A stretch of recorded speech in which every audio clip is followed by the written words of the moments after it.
আমরা এবার আজকে আমাদের সেমিনার থিয়েটার প্যাশন আর প্রফেশন শুরু করতে চলেছি। আমরা ডেকে নেব আজকের আমাদের বক্তাদের। প্রথমেই আমরা ডেকে নিচ্ছি অ্যাক্টর অ্যান্ড ডিরেক্টর দক্ষিণেশ্বর কোমল গান্ধারের আমাদের সবার প্রিয় শ্রী মুরারি মুখোপাধ্যায়। একটু হাততালির সাথে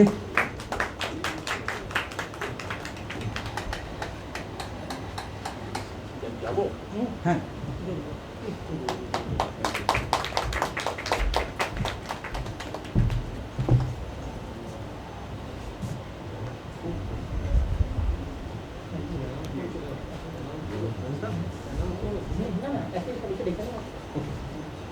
এরপর আমরা আমাদের মধ্যে ডেকে নিচ্ছি আমাদের প্রেমাঞ্জন দাশগুপ্ত দাদাকে।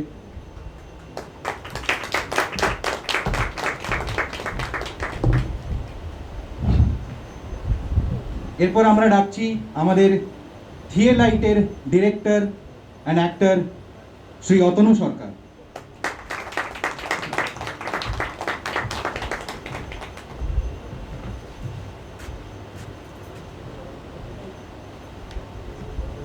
এবং এরপর আমরা ডেকে নিচ্ছি আমাদের actor and director of IPTA Shri Debashis Dutta.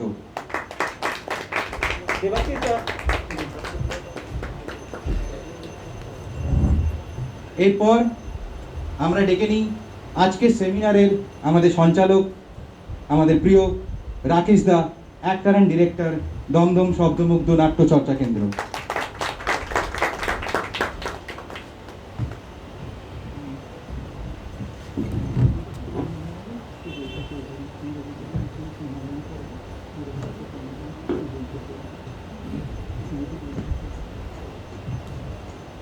এরপর আমাদের সঞ্চালক এবং বক্তাদের নেতাজিনগর সরস্বতী নাট্যশালার তরফ থেকে আমরা সম্মান জানাবো। শ্রী মুরারি মুখোপাধ্যায়কে সম্মান জানাচ্ছেন আমাদের সরস্বতী নাট্যশালার পক্ষ থেকে শ্রীমতী জয়িতা চৌধুরী।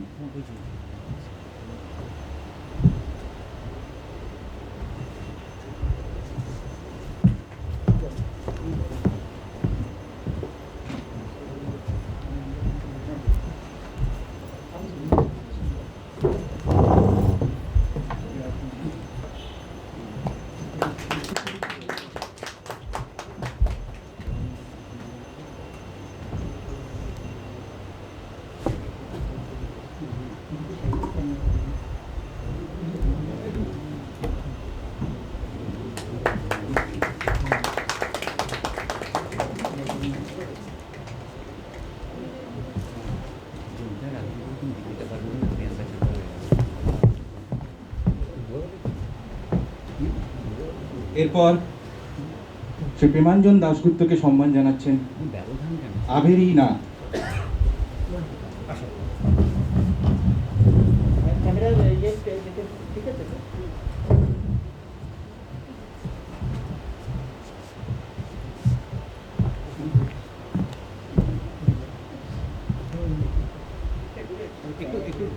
ক্যামেরাটা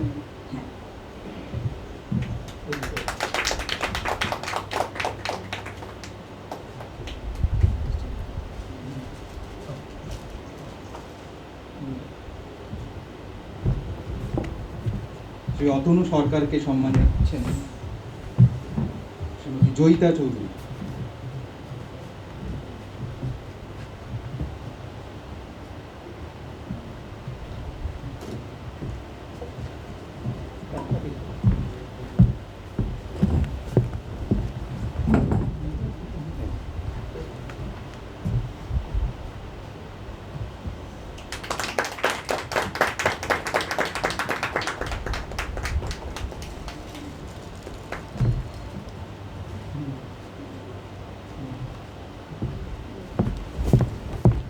শ্রী দেবাশিস দত্তকে সম্মান জানাচ্ছেন সরস্বতী নাট্যশালার পক্ষ থেকে আভেরি না।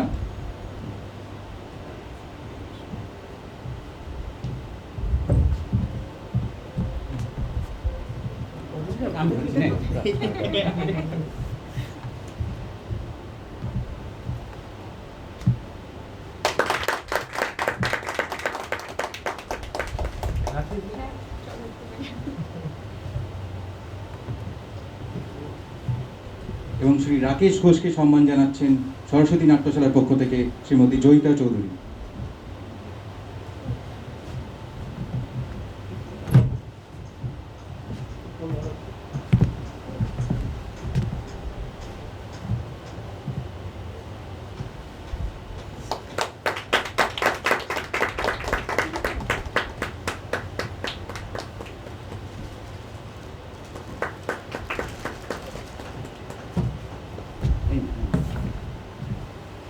ধন্যবাদ। এবার আজকের অনুষ্ঠানের মূল পর্বে আমরা চলে যাব। আমরা শুরু করব আজকের সেমিনার, কিন্তু তার আগে একটি গুরুত্বপূর্ণ ঘোষণা। আমরা এই মুহূর্তে আমাদের নেতাজিনগর সরস্বতী নাট্যশালা পেজ থেকে আজকের এই সেমিনারটি লাইভ হবে এবং আপনাদের উদ্দেশ্যে বলছি, নেতাজিনগর সরস্বতী নাট্যশালা সমস্ত রকমের ডিজিটাল মিডিয়ামে অ্যাভেলেবল। আপনারা প্লিজ আমাদের like, share, follow and subscribe করবেন আমাদের সমস্ত সোশ্যাল মিডিয়া প্ল্যাটফর্মে। এবং এই সেমিনারটি লাইভ চলছে, তাই আপনারা সেটাকে শেয়ার করবেন যাতে করে অনেকেই, কেন আমরা প্যান্ডেমিকের জন্যে এখানে তো অনেকেই আজকে আসতে পারেনি, আজকে তাই আমরা এই সেমিনারটা লাইভ করছি যাতে করে যারা এখানে আসতে পারেনি তারা এটা দেখতে পায়। ধন্যবাদ। স্ট্যান্ড হবে?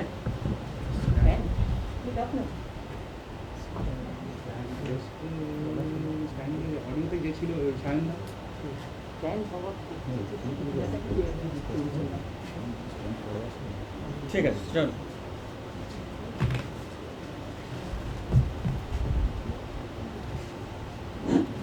শুরু করি।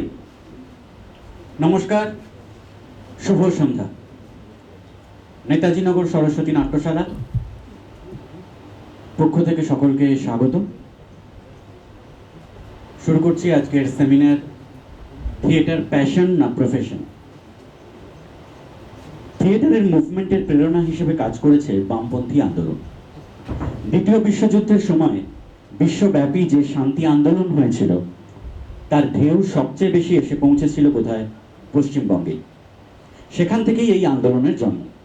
কিন্তু ক্রমশ গণনাট্য সংঘের খবরদারিতে অনেক শিল্পী টিকতে পারলেন না, বিচ্ছিন্ন হয়ে কাজ করতে লাগলেন। এদের প্রত্যেকেরই বিশ্বাস বা আদর্শের জায়গা ঠিক রইল, কিন্তু আন্দোলনের সাংগঠনিক নেতৃত্ব বা শৃঙ্খল রইল না।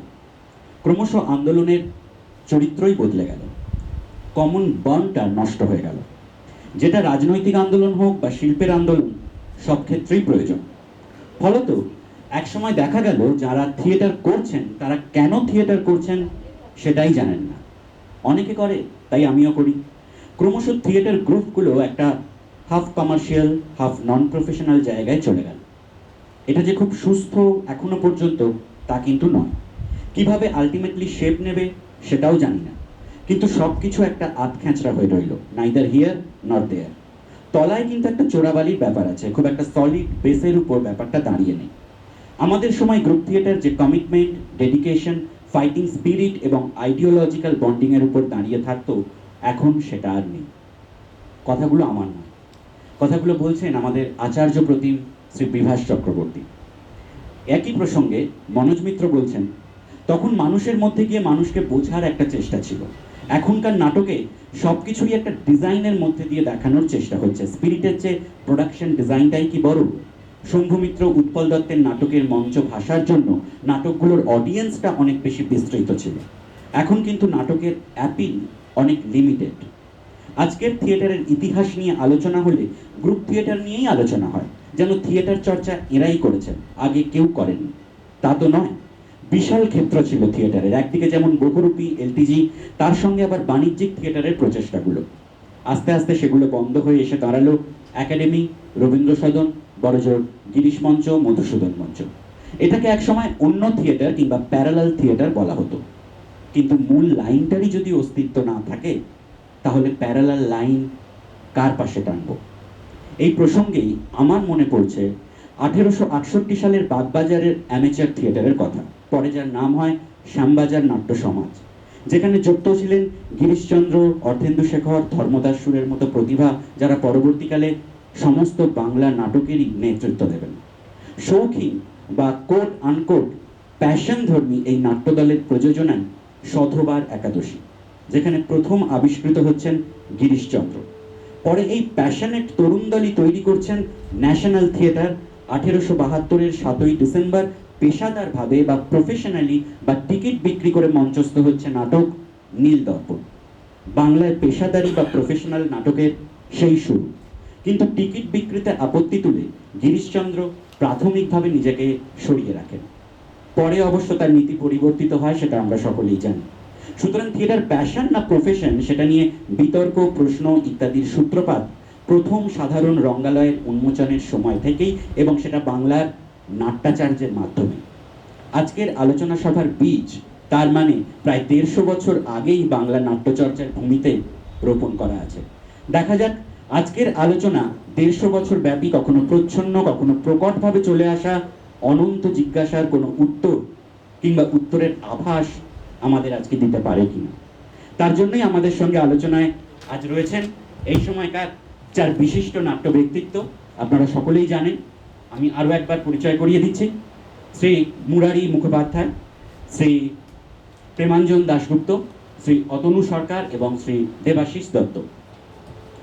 মুরারিদা সম্পর্কে অফিসিয়াল যেটুকু পরিচয় আমার আজকের অনুষ্ঠানের প্রারম্ভে দিতে হবে তার বক্তব্য শোনবার আগে।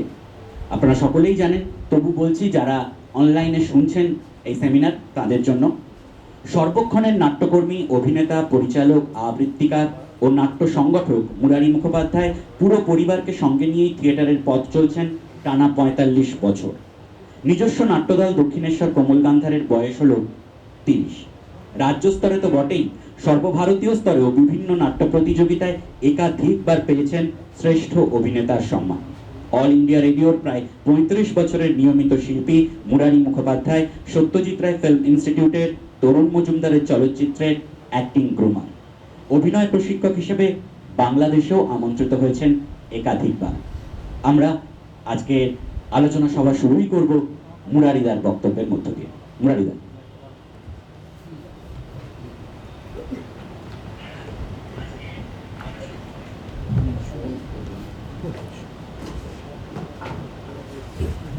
এটা কি যাচ্ছে না? তাহলে এটা দেখো, ওটা না গেলে এটা এটা দাও, ওটা এখানে দিয়ে দাও। এটা বোধহয় বড় কট আছে। এটা বড়।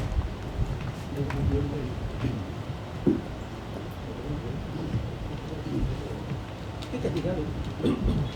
হ্যাঁ, ঠিক আছে। এটা যাবে, ঠিক আছে। নমস্কার। নমস্কার।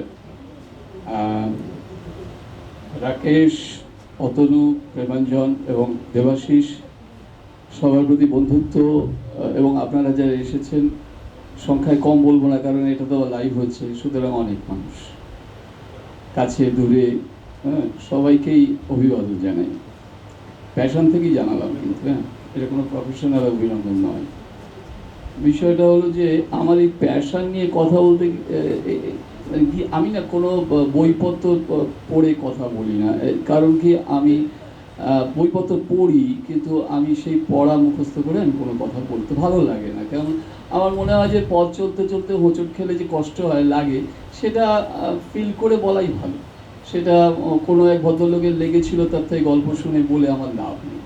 সেই কারণে আমার এই যে 45 বছর পথ চলতে চলতে যেভাবে প্যাশনকে দেখা, যেভাবে প্রফেশনালি মুখ থুবড়ে পড়া, এই অভিজ্ঞতাটুকু আপনাদের সাথে একটু শেয়ার করতে পারি। তারপরে বন্ধুদেরগুলো শুনবো। প্রথমেই আমাকে বললো ফার্স্ট মানে ব্যাটিং খুব মানে খুব সাংঘাতিক, ফার্স্ট বলেই আউট হয়ে গেলে না আফসোস থেকে যায়। তো যাই হোক, আমার ওই প্যাশন কথাটা নীরেন্দ্রনাথ চক্রবর্তীর ওই কবিতাটা ভীষণ মনে পড়ে, যে অমলকান্তি রোদ্দুর হতে চেয়েছিল, কেউ ডাক্তার হতে চেয়েছিল, কেউ ইঞ্জিনিয়ার হতে চেয়েছিল, উকিল হতে চেয়েছিল, কিন্তু অমলকান্তি শুধু রোদ্দুর হতে চেয়েছিল। কাক ডাকা বিকেলের লাজুক রোদ্দুর, যা জাম আর জামরুলের পাতায় অল্প একটু হাসির মতো লেগে থাকে। সবার সব ইচ্ছা পূরণ হয়েছে, কিন্তু অমলকান্তি রোদ্দুর হতে পারেনি। যে রোদ্দুরের কথা ভাবতে ভাবতে একদিন রোদ্দুর হয়ে যেতে চেয়েছিল। এরকম এক অমলকান্তি, এরকম অনেক অমলকান্তি আমাদের পশ্চিমবাংলার থিয়েটার কর্মী হতে চেয়েছিল। থিয়েটারের কথা ভাবতে ভাবতে অনেকেরই হয়। এই যে প্যাশন প্লে, এই প্যাশনের উপর দিয়ে হাঁটতে হাঁটতেই চলা। আমি তখন 69-70 হবে সালটা সম্ভবত। আমি মূলত কবিতাকে ভালোবাসি, কবিতার প্রতি আমার একটা প্রেম আছে। এবং আমাদের তখন দক্ষিণেশ্বরে একটা দল ছিল, সৌভিক, এখনো আছে দলটা, সৌভিক সাংস্কৃতিক চক্র। গৌতম মুখোপাধ্যায় সম্পর্কে আমার দাদা হন, এবং বলা যেতে পারে আমার থিয়েটারের ফিলোসফি তার থেকে শেখা, আমার গুরু। তো আমি সেই দলে যখন নাটক হতো তখন আমি সঙ্গে যেতাম গিয়ে, মানে আমার দাদার দল, দাদার সেখানে সব কিছু, ওই জন্যে যেতাম। এবং গিয়ে আমাকে বলতে, তুই এই একটু মেকআপটা ধর না, একটু এখানে দাগ টেনে দে। আমি দাগ টেনে দিই, না বুঝে আর কি, বলেছে দাদারা বলেছে করে দিই। তারপরে পেছনে সেফটিপিন লাগিয়ে দাও, এইভাবে করে। আচ্ছা শোন, তখন না আলোর এত ব্যবহার ছিল না, এত কিছু আলো ছিল না, শুধু মানে এমনকি হ্যালোজেন লাইটও তখন তেমনভাবে মানে উন্নততর হ্যালোজেন আসেনি। ফ্লাড লাইট, একমাত্র ফ্লাড লাইটই থিয়েটারের লাইট। সেই ফ্লাড লাইটে তো 4টে ফ্লাড লাইট দেওয়া হয়েছে। আমাকে বললো যে নাটকের শেষে একজন মারা যাবে, তুই একটা লাইট নিবি, ওইটা হচ্ছে লাইট, মানে একটা অন্ধকার হলো।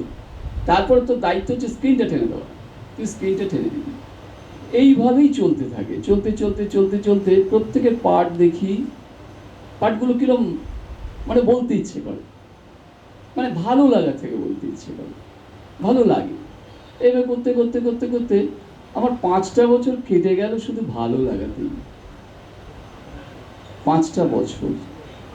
তারপরে 1975 সালে তখন একটা নাটক হবে, আমার প্রায় সবপাটি মুখস্থ। তার নাট্যকার অমল রায় মারা গেছেন, 70 দশকের, মানে যাকে বলা যেতে পারে কি বলবো, একজন বিদগ্ধ নাট্যকার। তার একটি নাটকটার নাম ছিল কেন না মানুষ। তো সেদিন তারকেশ্বরের শো যিনি করবেন তিনি সেদিন করতে পারবেন না। তখন অমল রায়, তার ডাক নাম ছিল, আসলে নামটা তপন দাস, প্রেসিডেন্সি কলেজের স্টুডেন্ট, নকশাল আন্দোলন করতো, সেই সময় নামটা ব্যবহার করে নাটক লেখা সম্ভব ছিল না, সেই কারণে অমল রায়। তো সেই অমল রায় তখন গৌতম মুখার্জিকে বলল যে তুই একটা কাজ কর, মুরারিকে দিয়ে রোলটা করা। দাদা কিছুতেই রাজি হচ্ছিল না, 75 বছরের রোল কি করে করবে, কিন্তু বাধ্য হয়ে রাজি হলো, কারণ শোটা তো করতে হবে। আমি সেদিন অভিনয়টা করলাম 1975, 5 বছর কথাটা করেন। এবং সেই দিনে এত মানুষের প্রশংসা, আজকের দিনে যেটাকে আমরা পিচ্চাবড়ানি বলি, সেই সব হওয়ার পরে আমার একটা ভালোবাসা তৈরি হলো। এই ভালো লাগা থেকে ভালোবাসায় আসতে আমার 5 বছর কেটে গেছে। এবার এই ভালোবাসাটা নিয়ে থিয়েটার করা শুরু হলো 1975 সাল থেকে। এই করতে আমি দেখতাম যে তখনকার থিয়েটারের যে ঘরানা, অর্থাৎ তখন মানুষের কাছে পৌঁছানোটাই একমাত্র লক্ষ্য ছিল।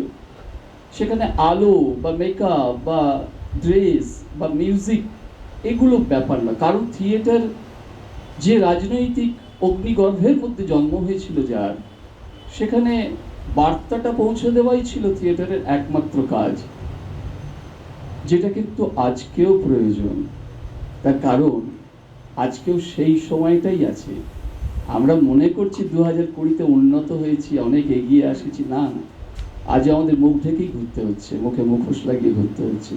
সুতরাং আমরা কিছুই এগোইনি। যাই হোক, তা এখন সেই সময় যেতে এই প্যাশনটা নিয়ে ঘুরতে আমরা তখন সেই সময় ওই প্রফেশনের কথাটা ভাবা হতো না, কারণ তখন আমাদের যারা সিনিয়র ছিলেন বলেছিলেন আদর্শ, মানুষের কথা বলতে হবে, এটা আমার কাজ। আমরা তখন ওই টাকা পয়সার কথা ভাবতেই পারতাম না, বরং টাকা মানে দেওয়ার কথা হতো আর কি, কিভাবে টাকা তুলতে হবে এই সমস্ত। তো প্রফেশন কথাটা আমাদের মধ্যে তখন আসেনি, আমরা প্যাশন নিয়েই ছিলাম, থিয়েটার প্যাশন আর কি। এই করতে আমি প্র্যাকটিক্যালি রাজনৈতিক নানান রকমের উত্থান পতন দেখতে বাম ডান সব কিছু হতে কিছুতেই না প্রফেশনাল হতে পারছিলাম না। আর আমি যেটা মনে করি যে ওই হাতিবাগান অঞ্চলে যে থিয়েটারগুলো হয়েছে, বা এই মানিকতলায় কাশী বিশ্বনাথ মঞ্চে যে নিয়মিত থিয়েটারগুলো হয়েছে, এগুলোকে আমার মনে হয় এগুলো মানে কমার্শিয়াল থিয়েটার, এগুলো প্রফেশনাল থিয়েটার নয়। কমার্শিয়াল থিয়েটার প্রফেশনাল থিয়েটারে আমাদের একটু গুলিয়ে যায়। আমার মনে হচ্ছে ওগুলো কখনোই প্রফেশনাল থিয়েটার নয়। কারণ প্রফেশনাল থিয়েটার করতে গেলে প্রথম দরকার যেটা, একটা সততা দরকার। এই মুহূর্তে দেখবেন যে কেউ যদি বলা হয়, আমি আমার নাম দিয়ে বলি, অন্যের নাম টাম দেবো না, কেউ যে আরে মুরারি কিন্তু অনেকগুলো দলে অভিনয় করছে, জানিস তো কত করে পায়? প্রথমেই হচ্ছে এই প্রশ্নটা, কোন কোন দলে কি কি চরিত্র অভিনয় করছে কেউ জিজ্ঞেস করে না, কিন্তু একদম জিজ্ঞেস করি কত করে পায়, বলো 1,300 টাকা। 1,300 টাকা আমার 10টা দল, মানে 30,000 টাকা, সারা হেভি ইনকাম করছে তো। এইটা নাকি প্রফেশন? এইটা হচ্ছে আমাদের থিয়েটারের প্রফেশন। তা আমার কাছে মনে হয়েছে যে প্রথম দরকার, প্রফেশনাল হতে গেলে সততাটা থাকা দরকার। কি সততা? আমি আমার কাজের প্রতি কতটা সৎ। আমি কি শুধু অভিনয়ের পরে আমার খামটা নেওয়ার প্রতি সততা দেখাবো, নাকি থিয়েটারের প্রতি ভালোবাসা থেকে আমি যেখানে থিয়েটার করছি সেই জায়গায় সেই দল, সেই নাটক, সমস্ত কিছুর প্রতি আমার সততা দেখাবো? আমার কাছে এইটা খুব, আমি ধন্দে পড়ে যাই যে প্রফেশনাল শব্দটার সঙ্গে টাকার কোনো সম্পর্ক নেই। প্রথম সম্পর্ক হলো আমার পারফরম্যান্স। আমার পারফরম্যান্সটাই আমাকে প্রমাণ করে দেবে যে আমি একজন প্রফেশনাল অ্যাক্টর। আজকে যখন ফুটবল খেলা দেখি, আগে আমরা ইস্টবেঙ্গল মোহনবাগান দেখে খুব তৃপ্ত থাকতাম, তারপর জবে থেকে ইংলিশ প্রিমিয়ার লিগ দেখতে শুরু করলাম, তখন দেখলাম যে আমরা খেলা ঘরে ছিলাম। এইসব খেলা দেখতে দেখতে তখন তাদের খেলা দেখে বুঝতে পারি যে প্রফেশনাল গেম কোনটা। তো এই যখনই কেউ পারফরম্যান্সের জায়গা থেকে হালকা হয়ে যাবে, সে কিন্তু আর প্রফেশনাল থাকতে পারবে না, কখনোই পারবে না। নামে প্রফেশনাল হয় না, অমুক বাবু দানি বাবু করছে, না না, ওতে প্রফেশনাল হয় না, ওটা কমার্শিয়াল। প্রফেশনাল হতে গেলে তাকে পারফরম্যান্স দেখাতে হবে যে আমি আজও আছি। আজ শম্ভু মিত্র যখন তার 65 বছর বয়স, তখন তিনি 25-30 বছরের একটা অভিনয় করছেন, 4 অধ্যায় নাটকে অতীনের পাঠ করছেন। কখনো আমাদের মনেই হয় না যে ওনার বয়স হয়ে গেছে এত, উনি চোখে কম দেখতে পান, কখনো মনে হয় না। অর্থাৎ তিনি মঞ্চের সমস্ত মাপ, কোথায় কি রিকুইজিশন, কোথায় কি আছে, কোথাও এতটুকু অ্যামেচার নন, সবটাই প্রফেশনাল। তো উনি তো টাকা পয়সা পেতেন না, তাহলে আমি প্রফেশনাল কথাটা বললাম কেন? অর্থাৎ পারফরম্যান্সের দিক থেকে আমায় দেখতে হবে আমি কতটা প্রফেশনাল। আজকে অনেকেই থিয়েটারে আসেন, এসেই বলেন যে আমি কত পাবো, আমায় দেওয়া হবে কত, আমি রিহার্সাল পাবো এত নি, পার্শ্ব এত। এখানে তো কোনো রকম পরীক্ষা নিরীক্ষার ব্যাপার নেই। কিন্তু প্রথম কথা হচ্ছে সেই আর্টিস্ট নিশ্চয়ই সে বলবার যোগ্যতা রাখে, নিশ্চয়ই রাখে, কিন্তু তাকে তার অভিনয় শৈলী দিয়ে তাকে প্রমাণ করতে হবে যে আমি যে টাকাটা চাইছি সেটার আমি যোগ্য, সেই জন্য আমি চাইছি। That is profession. এখন এই প্রফেশনালের জায়গা থেকে আমার কিছু আমি অনেক দলে কাজ করি, তো আমি কিন্তু প্রফেশনাল হয়েছি 40 বছর পরে। এই 40টা বছর আমি প্যাশন প্লে করে গেছি। নিমাই যেমনভাবে হরিনাম করে গেছে, সে তো কোনোদিন টাকা চাইনি, আমিও হরিনাম করে গেছি, আমি কোনোদিন টাকার কথা ভাবিনি। তা এবার বলবেন তাহলে তুই 40 বছরই যখন কাটিয়ে দিলে আর 45 বছর এই তারপরে আর টাকা চাইলে কেন? না, টাকা চাইতাম না। তারপরে আমি দেখলাম যে যারা টাকা নিয়ে করেন তারা খুব উন্নততর জীব, আর যারা টাকা ছাড়া করেন তারা খুব এলেভেল। তাদের যতই পারফর্মিং ক্ষমতা থাকুক, তারা কিন্তু প্রফেশনাল নয়, তারা অ্যামেচার। আর যখনই সে টাকাটা নেবে তখন সে প্রফেশনাল। তার চায়ের কাপটা অন্যরকম আসে, তার সঙ্গে কথার ভঙ্গি যায় পাল্টে, সব কিছুই পাল্টে যায়। সেই জন্য আমি টাকা নিতে শুরু করলাম। টাকা যে প্রয়োজন ছিল না তা না, আমার কেবলই মনে হয়েছে যে মানুষ প্রফেশনাল হয় তার প্রয়োজনে। মানুষ প্রফেশনাল হয় দেওয়ালে পিঠ ঠেকে গেলে প্রফেশনাল হয়, তা না হলে সে একেবারেই প্যাশনেট। সে কখনো প্রফেশনাল হতে চায় না। কিন্তু আমাকে অর্থের দিক থেকে বলি যে অর্থ আমাকে চাইতে হয় আমার প্রয়োজনে চাইতে হয়, তাছাড়া আমি অর্থ নেওয়ার দরকার লাগে না। একজন অ্যাক্টর সে প্রথম তো ভালোবাসা থেকে, আজ আমি যদি সাবজেক্টটাকে ভালোই না বাঁচতে পারি, কিন্তু আমি দেখেছি বহু জায়গায় থিয়েটার করতে গিয়ে টাকা পাচ্ছি, কিন্তু আমি প্যাশনকে আনতে পারছি না। অর্থাৎ প্যাশনকে আনতে গেলে তার একটা পরিস্থিতি তৈরি করতে হবে। যেমন পিরান্দেল্লার নাটকে চরিত্র আসবে কিভাবে না, যদি চরিত্রের পরিস্থিতি না হয়, পরিবেশ রচনা না হয়, তাহলে চরিত্র ঢুকতে পারছে না।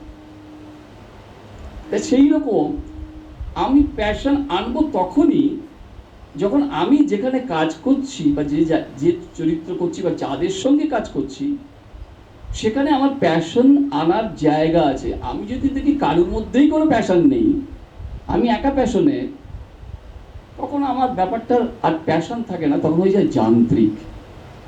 অর্থাৎ আমি যন্ত্রের মতো আসি এবং যন্ত্রের মতো ডায়ালগ বলি, আমি কোনো কিছু জিজ্ঞাসাও করি না, কারণ আমার যখন দেখে মনে হয় যে কোনো লজিক নেই, তখন আমি কাউকে কিছু জিজ্ঞাসাও করি না। যদি বলেন কেন জিজ্ঞাসা করি না, যদি আমাকে না নেয় তাহলে তো টাকাটা পাবো না। সেই জন্যে আমি সমস্ত মেনে নিয়ে চলে আসি। তার মানে দেখুন, প্রফেশনাল হতে গিয়ে আমার প্যাশনটা গেল হারিয়ে।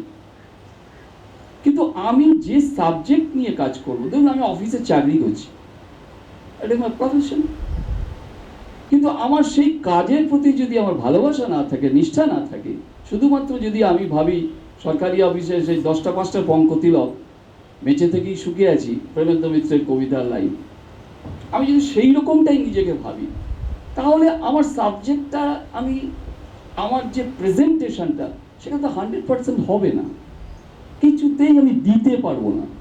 তখন আমি একটা দায় সারা গোছের করে দিয়ে চলে আসবো।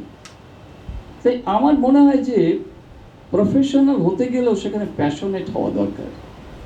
দ্বিতীয় কথা হচ্ছে, আমরা যখন প্রফেশনাল হইটই তখন আমরা খুব অমানবিক হয়ে যাই। কীরকম?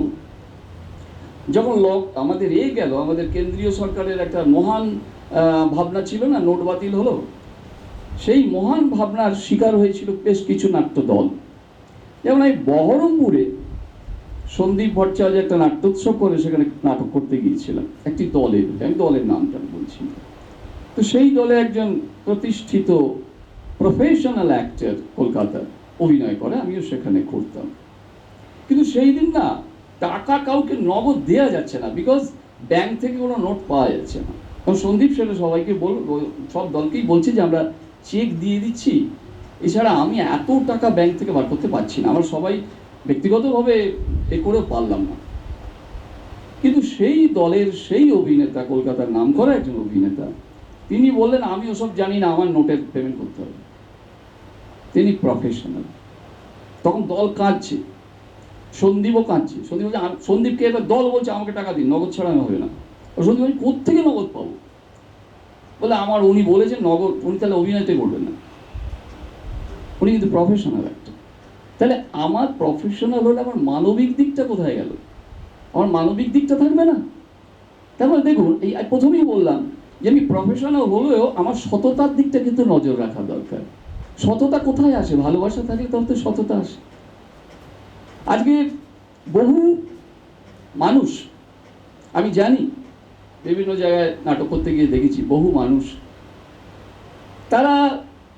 তাদের অনেক টাকা পয়সা আছে, তারা ইচ্ছে করলে কিন্তু বড় একটা হোটেল বানিয়ে ফেলতে পারতো, কলকাতার মার্কেটের দারুণ হোটেল করতে পারতো এবং হোটেল করে দারুণ মুনাফা অর্জন করতে পারতো। কিন্তু তাদের মধ্যে অনেকে কিন্তু সেটা না করে থিয়েটারকে ভালোবেসে একটা থিয়েটার করতে গেল আউট অফ প্যাশন। আবার অনেকে বলে ওরে বাবা ও প্রচুর কামাচ্ছে, 3 দল না, প্রচুর কামাচ্ছে, কিন্তু কত টাকা যে তার গলে যাচ্ছে এটা আমরা কেউ খবর রাখি না। তার প্যাশন, শুধু প্যাশনকে ফুলফিল করার জন্যে তার টাকা চলে, এবং সেও কিন্তু তার প্রত্যেকটা আর্টিস্টকে যাকে যেরকম টাকা দেওয়া সব দিয়ে দেয়, অভিনয়ের পরে খাম দিয়ে দেয়। কিন্তু আমরা কি কেউ কোনোদিন তাকে জিজ্ঞাসা করি যে তোমার এই অবস্থায় তোমার চলছে কি, তোমার দল চলছে কি করে? আমরা কিন্তু জিজ্ঞেস করি না। সে একজন প্রডিউসার, আমরা কিন্তু তার কথা জিজ্ঞেস করি না। আমি শুধু আমারটা ভাবি, আমি কত টাকা পেলাম, আমি রিহার্সালে গেলে কত টাকা পাবো, আমি তার হিসেব দিচ্ছি। আমি নাকি প্রফেশনাল। আর যিনি এই থিয়েটারকে ভালোবেসে তিনি প্রতিদিন মহড়ার আসর বসান, তিনি শো খুঁজে বেড়ান, আমাকে মঞ্চ দেওয়ার জন্য তিনি শো খুঁজছেন, আমি তার দিকে তাকালাম না, কারণ তিনি তো প্রফেশনাল নন, তিনি প্রডিউসার। প্রডিউসার তার তো করতেই হবে, সে তো একটা কাজ করেছে না, দল করেছে, তাকে তো করতেই হবে। কিন্তু আমি প্রফেশনাল আর্টিস্ট হিসেবে আমার কি কোনো দায় নেই প্রডিউসারের কাছে দাঁড়ানো?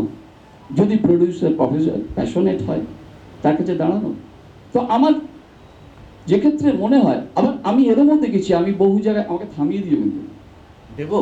হ্যাঁ, কারণ আমি তো বলেই যাবো, আমি বুঝতে পারছি না। না আচ্ছা, আমি না একটু থামি, আবার খানিকক্ষণ বাদে আবার আসবো, কারণ এক মুখ দেখতে দেখতে না খুব খারাপও লাগে, যেমন না খুব খারাপ। ওই জন্য আমরা না না মানে আমি- আমার যেটা মনে হচ্ছে এই প্যাশন প্রফেশন বাদ দিলাম, এই কমার্শিয়াল এবং অ্যামেচার নিয়ে আমার প্রশ্ন আছে। আমি তোমার কাছে আসবো, অতনুর হয়ে যাক বলা, আচ্ছা, তারপরে আচ্ছা। আমি আসবো। আচ্ছা। হ্যাঁ, আমি যাবো এবারে প্রেমাঞ্জনদার কাছে।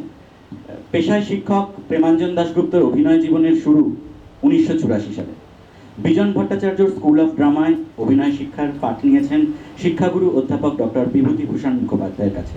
প্রথম নাট্যদল ভরত, সেখানে জাহানারা, পীরগাজির পালা ইত্যাদি বহু নাটকে অভিনয় করেছেন। মিউনাস নাট্যদলের সদস্য প্রেমাঞ্জন দাশগুপ্ত বহু মঞ্চ সফল নাটকে মুখ্য চরিত্রে অভিনয়ের পাশাপাশি 50টিরও বেশি দূরদর্শন ধারাবাহিকেও অভিনয় করেছেন। প্রতিষ্ঠা করেছেন নিজস্ব 3টি শিক্ষা প্রতিষ্ঠান। সুতরাং প্রেমাঞ্জনদার কাছে প্যাশন এবং প্রফেশনের দুটোই জায়গা রয়েছে। শুনি আমরা। ধন্যবাদ রাকেশ। উপস্থিত যারা আছেন, আমার সমসাময়িক, আমার অগ্রজ এবং আমার অনুজ, সকলের প্রতি আমার শ্রদ্ধা, আমার আন্তরিক ভালোবাসা। Theatre, a passion or a profession, এরকম একটা সাবজেক্ট ম্যাটার, এরকম একটা বিষয়বস্তু চয়ন করে নেওয়ার জন্য আমি নেতাজিনগর সরস্বতী নাট্যশালার প্রাণপুরুষ শ্রী জয়েশ ল এবং ও দলের আমার সহযোদ্ধাদের আমার কুর্নিশ, আমার কৃতজ্ঞতা। আমার কৃতজ্ঞতা আরও এই কারণে যে আমি বক্তা হিসেবে এখানে দুটো কথা আপনাদের সঙ্গে বিনিময় করবার সুযোগ পেলাম। এই মঞ্চটা আমাকে তার সুযোগ করে দিল, আমি কৃতজ্ঞ। প্রথম আসি, আমাদের যে সাবজেক্ট ম্যাটার, এখানে দুটো শব্দ রয়েছে। মুরারিদা বললেন, ভীষণ মনোগ্রাহী একটি আলোচনা করলেন। প্যাশন একটা শব্দ, আর একটা প্রফেশন। এই দুটো শব্দ, আমি মনে করি এই দুটো শব্দের মধ্যে খুব একটা বিরোধ নেই। এরকমটি নয় যে এই দুটি শব্দ ডায়ামেট্রিক্যালি অপোজিট জায়গায় বিরাজ করছে, বরং এরা খুব ইন্টারলিঙ্কড, এন্টারটুয়াইন্ড। প্যাশন কথাটার আক্ষরিক অর্থ আমরা যদি বিচার করি, একদম আবিধানিক অর্থ আমরা পাই a strong mental feeling or a strong admiration or a strong liking। তেমনিভাবে প্রফেশন শব্দটার অর্থ আমরা পাই অ্যাকর্ডিং টু অক্সফোর্ড এবং লংম্যান, তারা যা বলছেন, সেই অভিধানগুলো যা বলছে, তার বিষয়টা এরকম, মানেটা এরকম দাঁড়ায়: a paid occupation demanding a prolonged training and a formal qualification। Naturally অভিধান যখন বলছে একটা শব্দের অর্থ, সেটা তো সার্বিক ক্ষেত্রে ব্যবহৃত, সেটা থিয়েটারীয় ক্ষেত্রেই শুধু ব্যবহৃত এরকমটি নয়, এটা সার্বিক ক্ষেত্রে ব্যবহৃত। তাহলে যে দাঁড়ালো তাহা হচ্ছে এই যে প্রফেশন ডিমান্ড করে একটা প্রলং ট্রেনিং, একটা প্রলম্বিত চর্চা এবং একটা ফর্মাল কোয়ালিফিকেশন, একটা রিকগনাইজড কোয়ালিফিকেশন। এন্টারটেনমেন্ট মিডিয়ামে এই ফর্মাল কোয়ালিফিকেশনের ব্যাপারটা আমরা আলোচনা সাপেক্ষে আমার মনে হয় আমরা সকলেই একমত পোষণ করব এই মুহূর্তে, যে ওটাকে আমরা ফোরগো করতে পারি বা ইগনোর করতে পারি। কেন পারি? সত্যজিৎ রায় মতো মায়েস্ট্রো, তিনি তার কোনো ফর্মাল এডুকেশন ছিল না বা কোয়ালিফিকেশন ছিল না, এবং তিনি নিজে বলছেন জেসিকাস বাইসাইকেল থিফ আমি ৭৫ বার দেখেছি ফ্রেম বোঝার জন্য। মৃণাল সেন মহাশয়ের কোনো ফর্মাল এডুকেশন ছিল না, কিন্তু এরা এক একজন ডয়েন্স হয়েছেন, এক একজন বড় বড় ফিল্ম মেকার্স হয়েছেন। তা কাজেই ফর্মাল এডুকেশনের জায়গাটা আমরা ইগনোর করি। তাহলে পড়ে থাকলো কি? পড়ে থাকলো প্রলং ট্রেনিং, অর্থাৎ একটা প্রলম্বিত চর্চা। আমি যদি নিজেকে আজকে প্রফেশনাল হিসেবে দাবি করি যে I am a professional actor, আমাকে মাথায় রাখতে হবে আমার পিছনে আমার ফেলে আসা যে পথটা, সেখানে আমি অভিনয় চর্চা বা থিয়েটারীয় চর্চাটা ঠিকমতো করেছি তো, এটা কিন্তু আমাদের কনসিডারেশনে রাখা উচিত। যেহেতু আমাদের সময় কম, আমি ছোট্ট ছোট্ট করে কয়েকটা পয়েন্ট লিখেছি বলবার জন্যে, আপনাদের সঙ্গে শেয়ার করে নেওয়ার জন্যে। তাহলে প্যাশন আর প্রফেশনের এই জায়গাটা আমার মনে হয় যে আমরা আক্ষরিক জায়গা থেকে পরিষ্কার হলাম। আচ্ছা ভাবুন, আমি একজনকে ভালোবাসি, তার সঙ্গে আমার প্রণয় বিরচিত হলো। এটা কি খুব কাঙ্ক্ষিত নয়? এটা কি আমার খুব বেশি চাওয়া যে দিনান্তে এসে আমি যখন তার দুয়ারে দাঁড়াবো, সে আমাকে ভাতের থালাটা মুখের সামনে এগিয়ে দেবে? এটা কি আমাদের খুব বড় চাওয়া? কাজেই প্যাশনের সঙ্গে প্রফেশন ওতপ্রোতভাবে মিশে আছে, এবং এই প্রফেশনকে ইগনোর করা যাচ্ছে না, যায় না বাস্তবের মাটিতে দাঁড়িয়ে। অদ্ভুতভাবে লক্ষ্য করেছি যে আমাদের থিয়েটারে, বাংলা থিয়েটারের কথাই বলছি, বেশ কিছু মানুষ আছেন, আমি পেশাদারি এটা বললে পরে বা কেউ যখন বলেন, তারা রে রে করে ছুটে আসেন, যেন স্বাধিকার ভঙ্গ হচ্ছে বাংলা থিয়েটারে। এবং অদ্ভুতভাবে তারা কিছু যুক্তি দেখান, তারা বলেন কমিটমেন্টের কথা, আদর্শের কথা, নীতির কথা, সততার কথা, এবং তারা বেমালুম ইগনোর করেন যখন কোনো একজন অ্যাক্টর তিনি বলেন আমি অভিনয়ের বিনিময়ে 2 পয়সা চাই, যেটা নিয়ে আমার পেটে ভাত জুটবে। এই প্রসঙ্গে আমার একটা ছোট্ট প্রশ্ন আপনাদের কাছে রাখি। আমাদের গ্রুপ থিয়েটারের ইতিহাস সম্পর্কে খুব সুন্দর করে রাকেশ বললেন, তার প্রেক্ষিতেই বলি, এই যে গ্রুপ থিয়েটার আমি যতদূর জানি, যখন কোনো একটি থিয়েটার দল রেজিস্ট্রেশন করতে যান, তখন তাকে ফিল আপ করতে হয় অ্যামেচার থিয়েটার গ্রুপ বলে। ভূতটা ওখানে বসে নেই তো? আমাদের ভাবতে হবে, বোধহয় ভাবার সময় এসেছে। কি আশ্চর্য ভাবুন, মস্কো আর্ট থিয়েটার,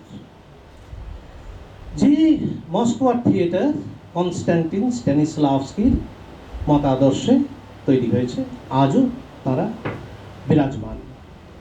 সেই স্ট্যানিস্লাভস্কি সাহেব ভাবতেন, তিনি মনে করতেন যে মুড লাইটসের প্রয়োজন আছে, এটা আবশ্যিক। পরবর্তীতে এসে আমরা দেখলাম বার্লিন অনসাম্বল, যেখানে বেটল্ট ব্রেক্ট সাহেব তার স্ত্রী উইগেলকে নিয়ে বার্লিন অনসাম্বল তৈরি করলেন, এবং তারা বলেন তাদের মতাদর্শটি এরকম ছিল ব্রেক্ট সাহেবের, যে মুড লাইটসের প্রয়োজন নেই, নেই প্রয়োজন কস্টিউমসের, নেই প্রয়োজন মেকআপের। যারা কাজ করবেন, যারা পারফর্মার, যারা অ্যাক্টর, তারা তাদের অভিনয় শৈলী দিয়ে বসিয়ে রাখবেন অডিয়েন্সকে। এবং তিনি বলতেন যে আমার ফ্যাক্টরির ওয়ার্কাররা আমাদের কাজ দেখতে আসেন, আমাদের থিয়েটার দেখতে আসেন, আসতেই পারে ওরা বিয়ারের বোতল হাতে নিয়ে, বিয়ার খেতে খেতেই দেখবেন তারা, আমার কোনো আপত্তি নেই। অ্যাক্টরের কাজ, তার এফিকেসি সেখানে যে তিনি বসিয়ে রাখতে পারবেন না। আমি কোনো মুড লাইট দেবো না, আমি কোনো কস্টিউমও দেবো না, তুমি সাপের মতো অভিনয় করলে সর্পিল ভাবে চলো, যাতে তোমায় মনে হয় তুমি একটি সাপের অভিনয় করছো, অর্থাৎ সাপ নামক ক্যারেক্টারটির চরিত্রায়ন তুমি করছো। দেখুন, আমরা এই দুটো স্কুল অফ থটকে পেলাম, কিন্তু এমন কি কোনো স্কুল অফ থট, তার মানে আমরা জানলাম যে এগুলো হচ্ছে অনুপান যেমন পান খেতে গেলে সুপুরি লাগে, চুন লাগে, ঠিক তেমনিভাবে থিয়েটারে এই মুড লাইটের দরকার পড়ে বা কখনো দরকার পড়ে না, কস্টিউমের ক্ষেত্রেও তাই, মেকআপের ক্ষেত্রেও তাই, ইত্যাদি। তাহলে এগুলো হচ্ছে অনুপান, যেগুলো ছাড়া থিয়েটারটা হয়। আমাকে কাইন্ডলি এটা বলবেন কেউ যে এমন কোনো থিয়েটার আছে যেখানে অ্যাক্টরের প্রয়োজন নেই? কস্টিউম ছাড়া থিয়েটার হবে, মানলাম। মেকআপ বা মেকওভার ছাড়া থিয়েটার হবে, মানলাম। মুড লাইট দেওয়া যাবে না, মানলাম, সেও মানলাম, কিচ্ছু থাকবে না। কিন্তু অ্যাক্টর ছাড়া থিয়েটার হবে, এটা কি হয়েছে কোথাও সারা বিশ্বে? তাহলে একটা বাড়ির যেমন একক বা ইউনিট হচ্ছে ইট, তেমনি থিয়েটার বা নাট্যের একক বোধ হয় এবং আবশ্যিকভাবেই, আমি প্রত্যয়ের সঙ্গে বলছি, একজন অ্যাক্টর। আমি এমন একজন অ্যাক্টরকে চিনি যিনি আমার অনুজ, তাকে শুধু পুরুষরাই তাকে দেখে স্তম্ভিত হন না, নারী পর্যন্ত হয়। আমি ব্যক্তিগতভাবে তার পারফরমেন্স দেখেছি। একটা ফ্রেমের মধ্যে যদি 15 জন অ্যাক্টর থাকে, আমার চোখ তার দিকেই গিয়ে পড়ে। এই মুহূর্তে দাঁড়িয়ে কোনো ডিরেক্টর সাহেব আমায় যদি বলেন তার সঙ্গে অভিনয় করতে এবং বলেন তোমার প্রাথমিক প্রতিক্রিয়া জানাবে, আমি বলবো খুব ভালো লাগছে। এবং আরেকটা কথা বলে ফেলি স্যার, আমি বড্ড ভয় পাচ্ছি, কারণ আমি জানি তার মধ্যে অভূতপূর্ব কিছু ম্যাজিক আছে। তার অভিনয় শৈলীর মধ্যে কিছু ম্যাজিক আছে, কিছু জাদু আছে, মনোমোহিনী শক্তি আছে, যা দিয়ে সমস্ত চোখগুলোকে তিনি পারেন তার দিকে টেনে নিতে। আচ্ছা ভাবুন তো, আমরা তো একটা সুন্দর ঘরোয়া আলোচনা করছি, দিনান্তে এসে যদি দেখেন আপনি ভাতটুকু খেতে পাচ্ছেন, আমি ভাতটুকু জুটিয়ে নিচ্ছি, যেহেতু আমার পরিচয় আপনারা পেয়েছেন, কিঞ্চিত পরিচয়, যে আমি একটা ছোটোখাটো শিক্ষকও বটে, দীর্ঘদিন আমি শিক্ষকতার সঙ্গে যুক্ত। তা সেখান থেকে আমার একটা রোজগার আসে এই বয়সে। তিনি তো সারাদিন অভিনয় নিয়ে পড়ে রয়েছেন। যদি দেখেন আমি খাচ্ছি, আমি ভাতটুকু পাচ্ছি, আপনি পাচ্ছেন, তার জুটছে না, এতে কি থিয়েটারের গরিমাটা বাড়ে? এটা আমার প্রশ্ন রইল। দেখুন, আমরা একটু ইতিহাসে যাই সামান্য। আজকে বাংলা প্রসেনিয়াম থিয়েটার সম্পর্কে আলোচনা হলে যে নামটা উঠে আসে, গেরাসিম লেবেদেভের কথা। এই লেবেদেভ সাহেব 1794-এ কলকাতায় আসেন। তিনি কিন্তু প্রসেনিয়াম থিয়েটারের জনক বলে আমরা তাকে পূজা করি। এই লেবেদেভ সাহেব ঠিক অব্যবহিত আগে ছিলেন চেন্নাইতে। তিনি এলেন কলকাতায় এবং উনি একজন সেলফ টট পারকাশনিস্ট, উনি ভায়োলিনিস্ট ছিলেন, ভায়োলিন বাজাতেন খুব সুন্দর এবং নিজেই নিজেকে দীক্ষিত করেছিলেন, শিক্ষিত করেছিলেন তাকে। তিনি সেই রিসাইটালসগুলো, কনসার্টগুলো সংগঠিত করতে শুরু করলেন কলকাতার বুকে। এবং আপনারা ভাবলে অবাক হবেন, ওই সময়তে দাঁড়িয়ে স্পেকটেটার্সরা, অডিয়েন্স 12 টাকা করে, আইএনআর ইন্ডিয়ান কারেন্সিতে 12 টাকা করে, তদানীন্তন সময়ে 12 টাকা করে টিকিট কেটে ঢুকতেন তার ওই ভায়োলিন শোনার জন্য, ভায়োলিন ওই রিসাইটাল শোনার জন্য। ওই টাকা তিনি জমাকৃত করতে শুরু করলেন এবং 1795 নভেম্বর মাসে তিনি প্রথম প্রসেনিয়াম থিয়েটার করলেন। একজন বাঙালি গোলকচাঁদ বাবু বলে এক মাস্টারমশাইয়ের সাহচর্যে এসে এবং ভারতচন্দ্র, কবি ভারতচন্দ্রের সান্নিধ্যে এসে তাদের সাহচর্যে তিনি বাংলা প্রসেনিয়াম থিয়েটার করলেন। তাহলে দেখুন, এবং সব থেকে মজার কথা, এই থিয়েটারে যে পয়সাটা উঠত, মানুষ যে টিকিট কেটে ঢুকতেন এবং পয়সা দিতেন, তা তিনি কাস্ট এবং ক্রুয়ের মধ্যে বন্টন করে দিতেন। তাহলে এই ছিল আমাদের ইতিহাস।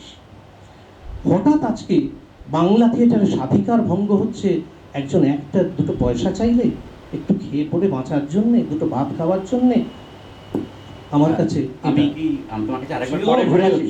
ঠিক আছে, আমি একটু বাকিদের বক্তব্য শুনে নিই, তাহলে আমাদের আলোচনাটা নিশ্চয়ই। আমি দেবাশিস দার কাছে আসবো। হ্যাঁ, অতনু বল। হ্যাঁ, যার এখানে বসে আছে, তুমি তো মেন হোস্ট, তো একটু তোমার কথা শুনি, আমরা অনেকক্ষণ শুনি, কথা বলছো না। একটা দেবাশিস দার ফর্মাল ইন্ট্রোডাকশন আমি দিয়ে দিই। দেবাশিস দত্তর জন্ম 1975-এ রবীন্দ্রভারতী বিশ্ববিদ্যালয় থেকে নাটকে স্নাতক সম্পন্ন করে সম্পূর্ণ থিয়েটারের কাজে নিজেকে নিয়োজিত করেন। 25 বছর অক্লান্তভাবে হেঁটে চলেছেন মঞ্চ থেকে মঞ্চে, এক প্রযোজনা থেকে অন্য প্রযোজনায়। নিজের দল ইফটাতে তৈরি করেছেন একাধিক মঞ্চ সফল নাট্য। ঋতুসুখে বিবর্ণ কবিতা, হরিখেলা, অভিসার, রাজা, পেজ 4 প্রভৃতি নাটকে নিজস্ব নাট্যকৃতির স্বাক্ষর রেখেছেন। নিজের দলের বাইরেও পরিচালক হিসেবে কাজ করেছেন। রতন থিয়াম, কে.এন. পানিক্কর, সত্যব্রত রাউত, উষা গাঙ্গুলি, ব্রাত্য বসুর মতো স্বনামধন্য পরিচালকদের সঙ্গেও কাজ করেছেন। সিনিক ডিজাইনার হিসেবে দেবাশিস দত্ত পেয়েছেন একাধিক সম্মান, স্টেজক্রাফট সম্মান, কালিন্দী ব্রাত্যজন সম্মান ইত্যাদি। আজ যে থিয়ে অ্যাপেক্সে আমাদের এই অনুষ্ঠান, তা দেবাশিসদারই নতুন নির্মিতি। আমরা শুনবো দেবাশিসদার কাছ থেকে থিয়েটার প্যাশন না প্রফেশন, সেই বিষয় ভাবনা। ধন্যবাদ রাকেশ। নেতাজি নগর সরস্বতী এই নাট্যশালা এবং জয়েশ এবং দলের সবাইকে অনেক ধন্যবাদ। মুরারিদা, প্রেমাঞ্জনদা এবং যারা রয়েছেন বিজয়দা, অনেকেই রয়েছেন, ধন্যবাদ সবাইকে। মানে আমার আসলে সেরকম বলার, আমি একেবারেই সুবক্তা নই। আমার মনে হওয়া কয়েকটা কথা তাহলে বলি। আর আমি কোনো প্রিপারেশনও নেইনি, আমি সারাদিন দৌড়চ্ছি। জানি না অতনুর সঙ্গে কথা হচ্ছিল কি বলবো, ভাবিনি। কিন্তু কথা শুনতে শুনতে যেটা মনে হলো, প্রথমত তো এক নম্বর পয়েন্ট, যে আমাদের আলোচনা এখনো পর্যন্ত যতটুকু হয়েছে অতনু বলেনি, মূলত অ্যাক্টর অ্যাসপেক্ট থেকে হয়েছে।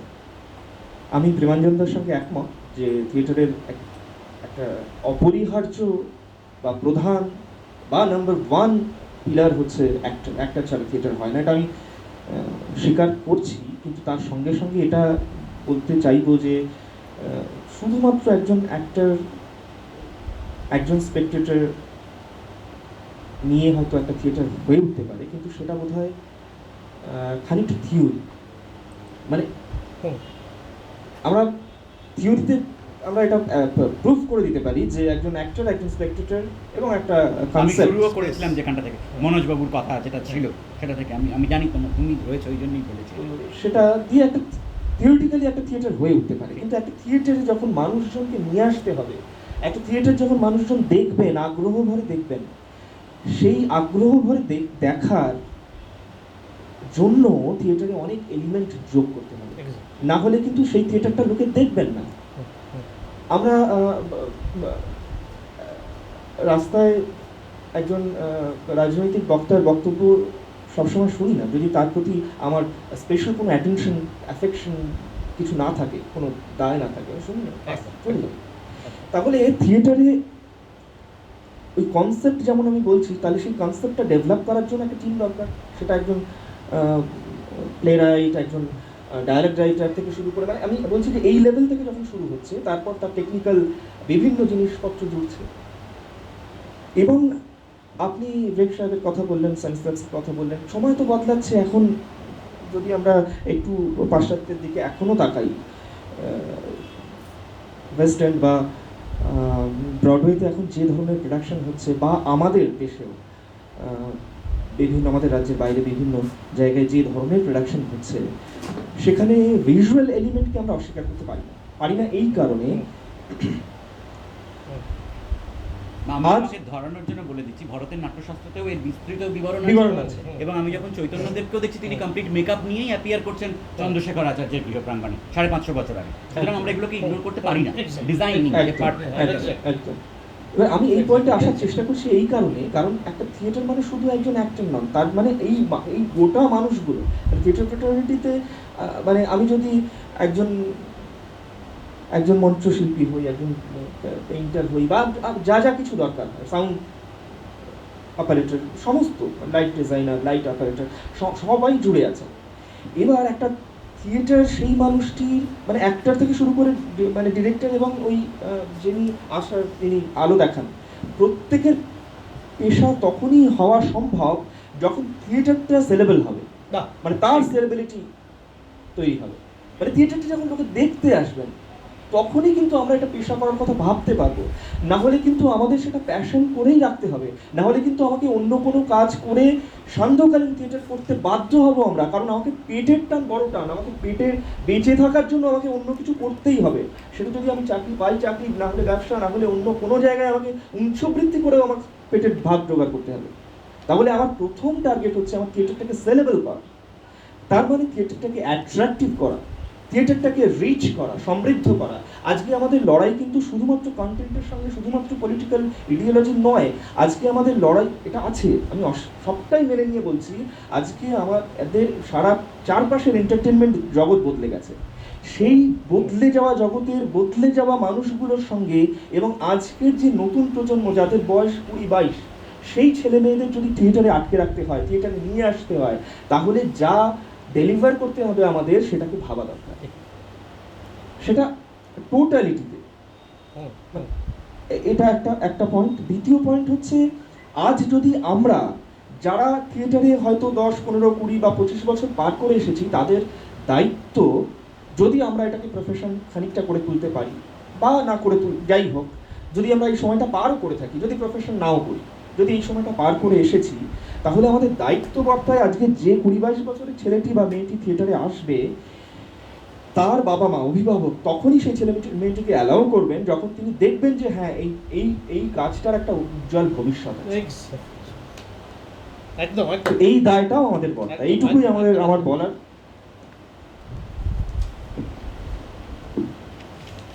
জয়েশ আজকে আমাকে এখানে সঞ্চালক রেখেছে, আমি কতটা খুচুটে পোনা করতে পারি সেই জন্য, ওর ওইটাই উদ্দেশ্য ছিল। কিন্তু আমি আজকে সেখানে থাকবো না, আমার শুধু কাজ ওই জাগ প্রদীপের মতন প্রহরে প্রহরে এটাকে উস্কে দেওয়া।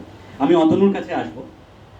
বর্তমান বাংলা নাটকের তরুণ নির্দেশকদের মধ্যে অন্যতম অতনু সরকারের জন্ম 1976-এ কলকাতায়। রবীন্দ্রভারতী বিশ্ববিদ্যালয় থেকে নাটকে স্নাতকোত্তর সম্পূর্ণ করে সঙ্গীত নাটক একাডেমি থেকে নাটক নিয়েই পড়াশোনা অতনু। রতন ধিয়াম, কে.এন. পানিক্কার, হাবিব তানভীর, শামানন জালান প্রমুখ বিশিষ্ট নাট্য ব্যক্তিত্বদের কাছে অতনুর শিক্ষা গ্রহণ। অভিনয় ও নির্দেশনায় জাতীয় স্কলারশিপ প্রাপক অতনু 2001 সালে তৈরি করে নিজস্ব নাট্যদল থিয়েলাইট। নিজের নাট্যদলের বাইরেও একাধিক নাট্যদলের নির্দেশনার কাজ করেছে সর্বক্ষণের এই নাট্যশিল্পী। পশ্চিমবঙ্গ নাট্য একাডেমির উপদেষ্টা পরিষদের সদস্য, সম্মানীয় সদস্য অতনু আজ এই থিয়েটার প্যাশন না প্রফেশনে আমাদের কি আলো দেখায়, এটা দেখায়। মজাটা হচ্ছে কি, এই মুরারিদা এবং প্রেমাঞ্জনদা যেভাবে ওপেনিং করেছে, আমি না তারপরে আর এই মিডল অর্ডারে নামার চান্সটা নিলাম না, আমি ওর দেবাশিসকে ঠেলে দিই। তার কারণ দুটো সুবিধেও যেমন আছে, অসুবিধেও আছে। টেলেন্ডার হিসেবে আমার একটা চাপ কম, কেননা ওপেনারকে রিটায়ার হার্ড করিয়েছে, বলতে বলতে থামিয়ে দিয়েছে, পরে বলবে বলে, মানে যে তুমুল বেগে ঝোড়ো ব্যাটিং করেছে, তারপরে আর সেই অবকাশ থাকে না। এবার বলতে গেলে কোনখান থেকে বলবো, প্রায় সবটা আলোচনা হয়ে এসেছে, এটাও একটা সুবিধে, মানে পরে বলতে পারা, তাহলে এই জায়গাগুলোকে বাদ দিয়ে দেওয়া যায়। কিন্তু তবুও যারা রয়েছেন এখানে, আমার অগ্রজ মুরারিদা, প্রেমাঞ্জনদা এবং বন্ধুবর দেবাশিস, রাকেশ, সর্বোপরি অডিয়েন্সে বিজয়দা, অমিতাভদা, শঙ্কু, দেবরাজ এবং রঞ্জন, সুদীপ্ত, প্রত্যেকে যারা যারা রয়েছেন, পরিচিত অপরিচিত সকলকে আমার বড়দের প্রণাম এবং অবশ্যই সমবয়সী ছোটদের শুভেচ্ছা, ভালোবাসা। সকাল থেকে বিভিন্ন অনুষ্ঠানের মধ্যে দিয়ে যাচ্ছে সারাটা দিন, স্বাভাবিকভাবে গলার অবস্থা খুব একটা ভালো। এখন কথা হচ্ছে যে আলোচনাগুলো এখানে হয়ে গেল, থিয়েটার প্রফেশন, প্যাশন, এই সবটার মিলিয়ে যে আলোচনাগুলো একটু আগে হয়ে গেল, প্রফেশন তখনই হবে বা হওয়া সম্ভব তার মধ্যে যদি প্যাশন থাকে। মানে এমন পৃথিবীতে কোনো পেশা নেই যে পেশায় পেশাদার তিনি নিজে সেই পেশাকে চয়ন করেছেন ভালো না বেশি, কেউ নেই। আমি মনে করি না যে কোনো ফুচকা বিক্রেতা যিনি ফুচকা বিক্রি করেন, তার ফুচকার প্রতি বিন্দুমাত্র প্রেম না থাকলে তিনি ফুচকা বিক্রি করতে যাবেন, মানে অন্য কিছু পারেনি বলে ফুচকা বিক্রি করতে যাওয়ার কোনো উদ্দেশ্য ছিল না, তিনি অন্য কিছু বেচতেন, কোনো সবজি বেচতেন। খুব সম্প্রতি আমরা একটা নিউজ পাই ফেসবুক মারফত, অর্থাৎ সোশ্যাল মিডিয়া মারফতই, যে একজন চা বিক্রেতা এই মুকুন্দপুরের দিকে রাস্তায় চায়ের দোকান করেছে, যার চায়ের দাম 1000 টাকা, 130 টাকা থেকে চায়ের কাপ, তার ন্যূনতম চায়ের দাম। এবং সমাজের একটু মধ্যস্তর থেকে উঁচু স্তরের মানুষেরাই খাচ্ছেন। প্রত্যেকেই যে 1000 টাকা করে চা প্রতিদিন খান তা না, তার দোকানে 2500 টাকা থেকে 3,80,000 টাকা কিলোর চা রয়েছে, চা বিক্রি করছেন তিনি। তিনি একটি গণমাধ্যমে বেসরকারি সংস্থায় চাকরি করতেন। কোনো এক সময় তার বাবা তাকে বলেছিলেন, তোর দ্বারা কিছু হবে না, তুই চা বিক্রি কর।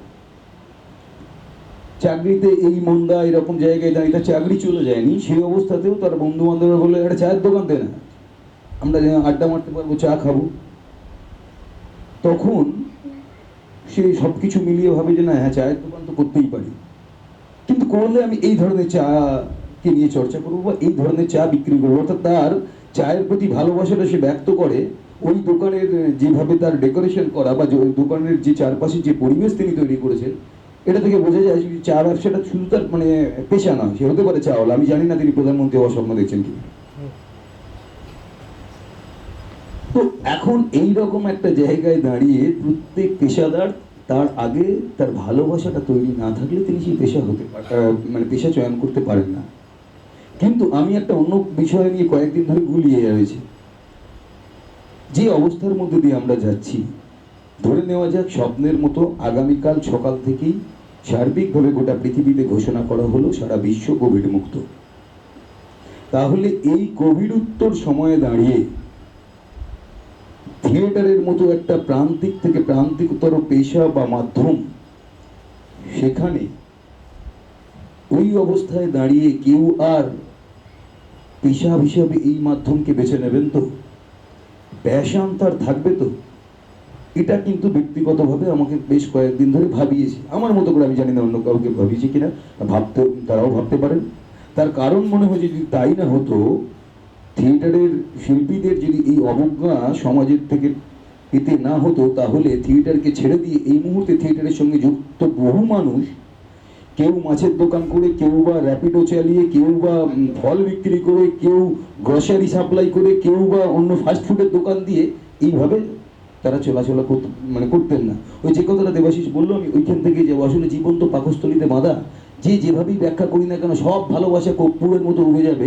দিনের শেষে যদি ওই যে কথাটা প্রেমাঞ্জনদা বলেছিলেন, আমি যাকে ভালোবাসি তার সামনে দাঁড়িয়ে বিকেলবেলা রাত্রিবেলা যখন সব কিছু নিয়ে এসে ফিরবো, যে এক থালা ভাত সে দেবে তো? এই ভালোবাসার জায়গায় দাঁড়িয়ে আমিও ভাত তৈরি করার মতো রেস্তো বা তাকে সরঞ্জাম তার হাতে তুলে দেবো তো? সব ভালোবাসা উবে যাবে, কোনো ভালোবাসা থাকতে পারে না। এইবার প্যাশন, অনেকগুলো কথা বলা যেতেই পারে, যে কথাগুলো আলোচনা হয়ে গেছে, আর সেগুলোর দ্বিতীয়বার বলে সময় নষ্ট করার কোনো ইচ্ছা নেই। কিন্তু কথা হচ্ছে, আগে একটা সময় ছিল, যে সময়টা দাঁড়িয়ে আমার মনে হয় এখানে যারা থিয়েটারের সঙ্গে যুক্ত, যারা ও প্রান্তে যারা রয়েছেন বা যারা দেখছেন সোশ্যাল মিডিয়ার মাধ্যমে, কি এখানে যারা বসে আছেন, প্রত্যেকেই প্রাথমিকভাবে থিয়েটারের মতো শিল্পীর সঙ্গে যুক্ত হয়েছেন বা যে কোনো সাংস্কৃতিক চর্চায় যুক্ত হয়েছেন নিখাদ ভালোবাসা থেকে। তারা দুঃস্বপ্নেও কল্পনা করেননি, ভাবেননি যে এটা আমার কোনোদিন প্রফেশন হতে পারে। আমার মনে হয় একদম সর্বক্ষণের যারা প্রেমাঞ্জনদা একজন শিক্ষকতা করেন, তা সত্ত্বেও যারা আমি, রাকেশ, দেবাশিস বা যারা যারা এখানে আছেন, তারা যখন থিয়েটারে এসেছিলেন কোনোদিন ভাবেননি যে এটা পেশা করেই হোক। করতে করতে করতে করতে থাকতে থাকতে থাকতে থাকতে একটা ভালোবাসা, একটা প্রেম, সেই প্রেমটা একটা সময় গিয়ে যখন মনে হয় যে না, আমি অন্য কোনো প্রেমিকার সঙ্গে সময় না কাটিয়ে এর সঙ্গেই আমি যাপন করব, এর সাথেই সহবাস করব, তখন কোথাও একটা তৃপ্তির জায়গা দেয়। কেন বললাম যে আমার এই জায়গা থাকবে তো? আজকে অনেক সেমিনার আমরা পরপর করে এলাম, মানে সেই এপ্রিল মাসের মাঝামাঝি থেকে শুরু করে আর গত বুধবার অবধি। এত জায়গায় একটা মানে বারবার আমাদের মধ্যে থিয়েটারের যারা কর্মী, যারা শিল্পী, তারা আলোচনা করেছি আমরা কিভাবে থিয়েটার করবো, লকডাউন পরবর্তী থিয়েটার কিভাবে হবে, কবে সরকার হল খুলবে, হল খুললেই যেন আমি আমার প্রোডাকশন নামিয়ে ফেলবো।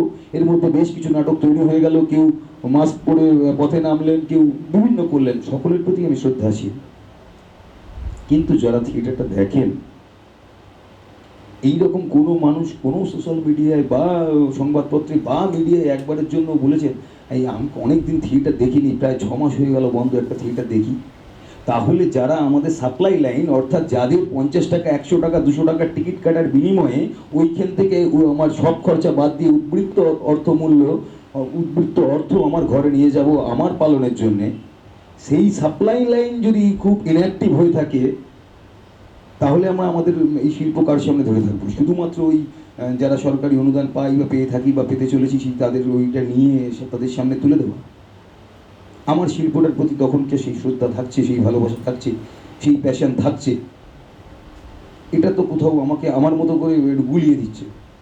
আমার সঙ্গে কেউ দ্বিমত হতে পারেন, আমি তার প্রতিও সম্পূর্ণ শ্রদ্ধাশীল, কিন্তু এমন কোনো দর্শক পাইনি যিনি ব্যক্তিগত স্তরে, কারণ আমি আমার মতো করে হিসেব করে দেখেছি সারা বাংলায়, আমি অন্য রাজ্যের কথায় যাচ্ছি না, বাংলায় যে ধরনের থিয়েটার চর্চা হয় তাতে বাংলায় প্রতিদিন যে দর্শক দেখে তার 73% থেকে 74% থিয়েটারের লোকের এই থিয়েটারটা দেখে।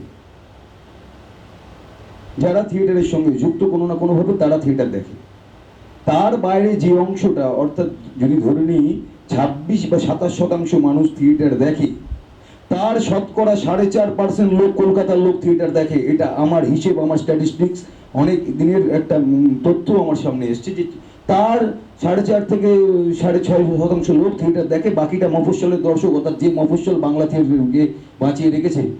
যতই আমরা কলকাতার বুকে আস্ফালন করি না কেন, কলকাতার থিয়েটার নিয়ে কলার তুলে চলি না কেন, দিনের শেষে আমাদের থিয়েটার বেচার জায়গা, একদম কোট আন করে শব্দটা ব্যবহার করছি, বেচার জায়গা, পেশাদারিত্ব টিকিয়ে রাখার জায়গা ওই গ্রাম এবং মফস্বল। যেভাবেই থিয়েটারটা তার সেখানে করুক না কেন। এই অবস্থায় দাঁড়িয়ে কটা লোক আমায় বলল, তবু আমি জানি না, হয়তো ভাগ্যবান, আজকে সকালবেলা প্রথম এই 6 মাসে একজন ব্যক্তি, তিনি বেহালায় থাকেন, সম্ভবত আমার নাম এই মুহূর্তে মনে পড়ছে না, তিনি ফোন করে বলেন আপনাদের একটা উৎসব হওয়ার কথা ছিল মার্চ মাসে, সেটা কবে হচ্ছে? আমি ট্যাক্সিতে ছিলাম, আমার এক দলীয় অনুষ্ঠান ছিল সকালবেলা, আমি না খানিকটা সময় নিয়েছি। আপনি প্রথম ব্যক্তি, সেই ব্যক্তি যিনি জিজ্ঞেস করলেন থিয়েটারটা কবে হচ্ছে, আবার কবে হবে। আমি একটু প্রাণ পেলাম, কিন্তু এরকম কতজন। এখন এই যে কথাগুলো উঠে এলো, একজন অভিনেতা পেশাদার হবেন বা একজন অভিনেতার পেশাদার হতে গেলে কি হবে। আগে একটা সময় অভিনেতাদের পয়সা দেওয়া হতো, টেকনিশিয়ানরা পয়সা পেতেন, মানে যিনি আলো করতেন পয়সা পেতেন, মঞ্চ যিনি তৈরি করতেন তিনি একটা পয়সা পেতেন, মেকআপের শিল্পীও পয়সা পেতেন, অভিনেতারা এলেবেলা ওদেরকে পয়সা দেওয়ার কি, হ্যাঁ চলো। এবার অভিনেতারা আস্তে আস্তে পয়সা পাওয়ার শুরু করলেন, যোগ্যতা অর্জন করলেন কিনা আমি জানি না। দু এক জায়গায় অভিনয় করে আমিও পয়সা পেয়েছি, কিন্তু যোগ্যতা অর্জন করেছি কিনা আমি সেই জায়গায় আমিও বলছি না। দর্শক বিচার করুন, বা সেই দলের যিনি প্রযোজক এবং তথাকথিত বাংলা থিয়েটারের প্রযোজক এবং নির্দেশক অধিকাংশ ক্ষেত্রে একই ব্যক্তি হয়, তিনি তারা বিচার করবে। কিন্তু ডিরেক্টর যারা স্বাধীনভাবে কাজ করছেন, যদি ফ্রিল্যান্সারও বলি, ফ্রিল্যান্সার ডিরেক্টরও অনেক আছেন, তারা কতটা স্বাবলম্বী বা তারা কতটা পেশাদার, তাদের শিল্পের জায়গায় দাঁড়িয়ে তারা কতটা পয়সা পায়, হাতে গোনা 4-5টি দলের বাইরে, এটাও সন্দেহ আছে। যারা মূলত অভিনয়ের বাইরে একদম পেশাগতভাবে, মানে থিয়েটারটা সব রকম করলেও নির্দেশক হিসেবেই নিজেদেরকে প্রতিষ্ঠিত করতে চান বা খানিকটা প্রতিষ্ঠা পেয়েছে, তারা বাইরে কাজ করলে কতটা মানে আর্থিকভাবে সমৃদ্ধ হন। পয়সা তো নিতেই হবে, যে কথাটা মুরারিদা বলছেন, আমরা দল চালাতে গিয়ে দীর্ঘ বছর ধরে, অন্তত 4-5 বছর ধরে আমি ফেস করছি, যারা কেউ নতুন এলেও যদি দলে থেকেও যায় এরকম মানসিকতার জায়গায় আমি কত পাবো।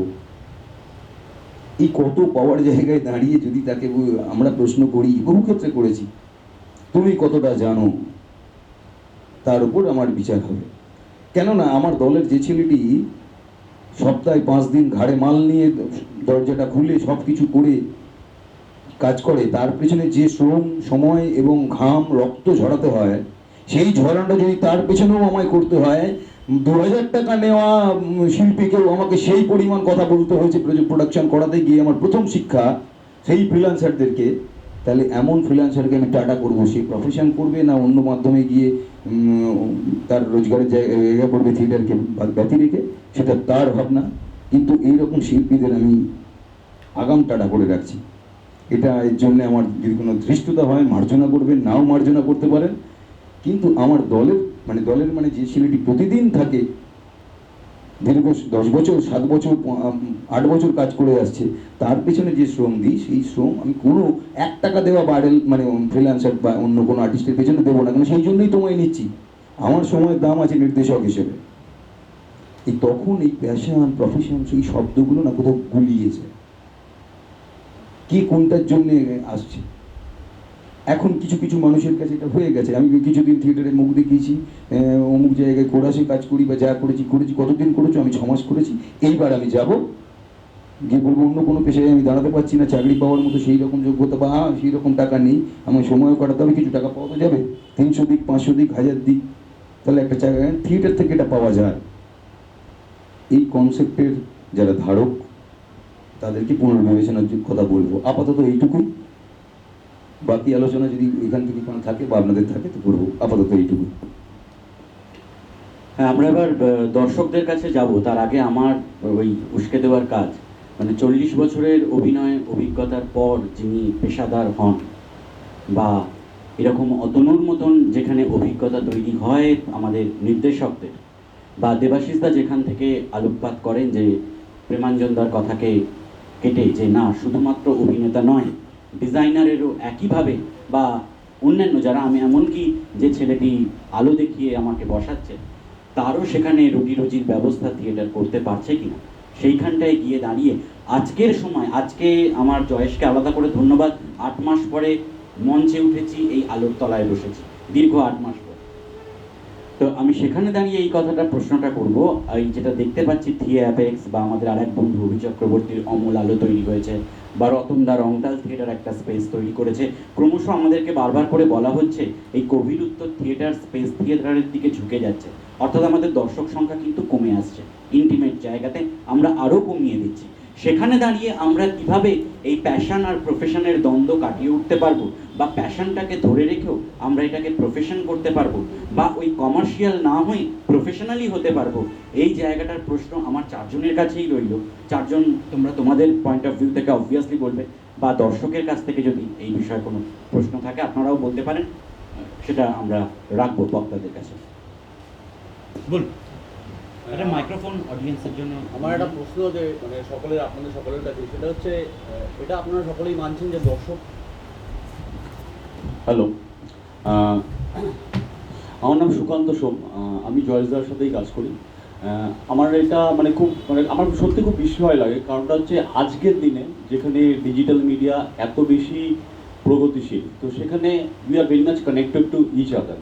তো সেখানে এটা মানে আপনারা সকলেই আমার মনে হয় আশা করি মানবেন যে থিয়েটার আগে যত লোক দেখতেন তার থেকে এখন আসন সংখ্যাটা অনেক কমেছে, এবং যেটা আপনিও বললেন, কিন্তু আজকে ডিজিটাল মিডিয়ার যুগে সেটা সংখ্যাটা বাড়া উচিত। মানে যদি আমার মনে হয় যে কোনো একটা স্ট্র্যাটেজিতে হয়তো আমরা ভুল, হয়তো আমরা মানুষকে সেভাবে কানেক্ট করতে পারছি না, মানে সেই ব্যাপারে যদি আপনারা কিছু বলেন, তাহলে যেখানে সত্যি কথা বলতে কি আজকে আপনি মেলবোর্নে থাকেন কি কলকাতায় থাকেন, তো সেই জায়গাটাতেও মানে থিয়েটার বলতে যে সবসময় আসনেই যাচ্ছে এই একটা ব্যাপার আছে। আরেকটা ব্যাপার হচ্ছে ডিজিটাল মিডিয়ার থ্রু দিয়েও থিয়েটার অনেক জায়গায় করা হয়, মানে রিসেন্ট করা হয়েছে, লঞ্চ হয়েছে অনেক জায়গায়।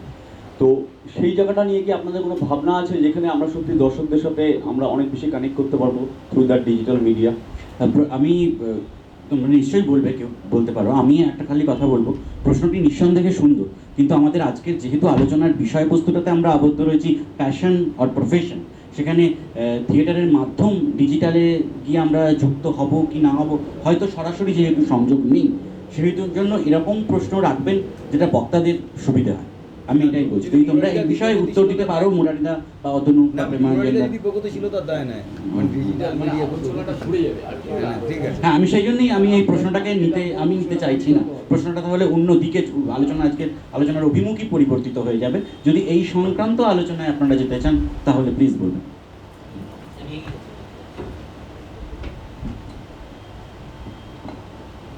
নমস্কার, আমি দীপঙ্কর ঘোষ, পদ্মজ অঙ্গনাট্য সংস্থা।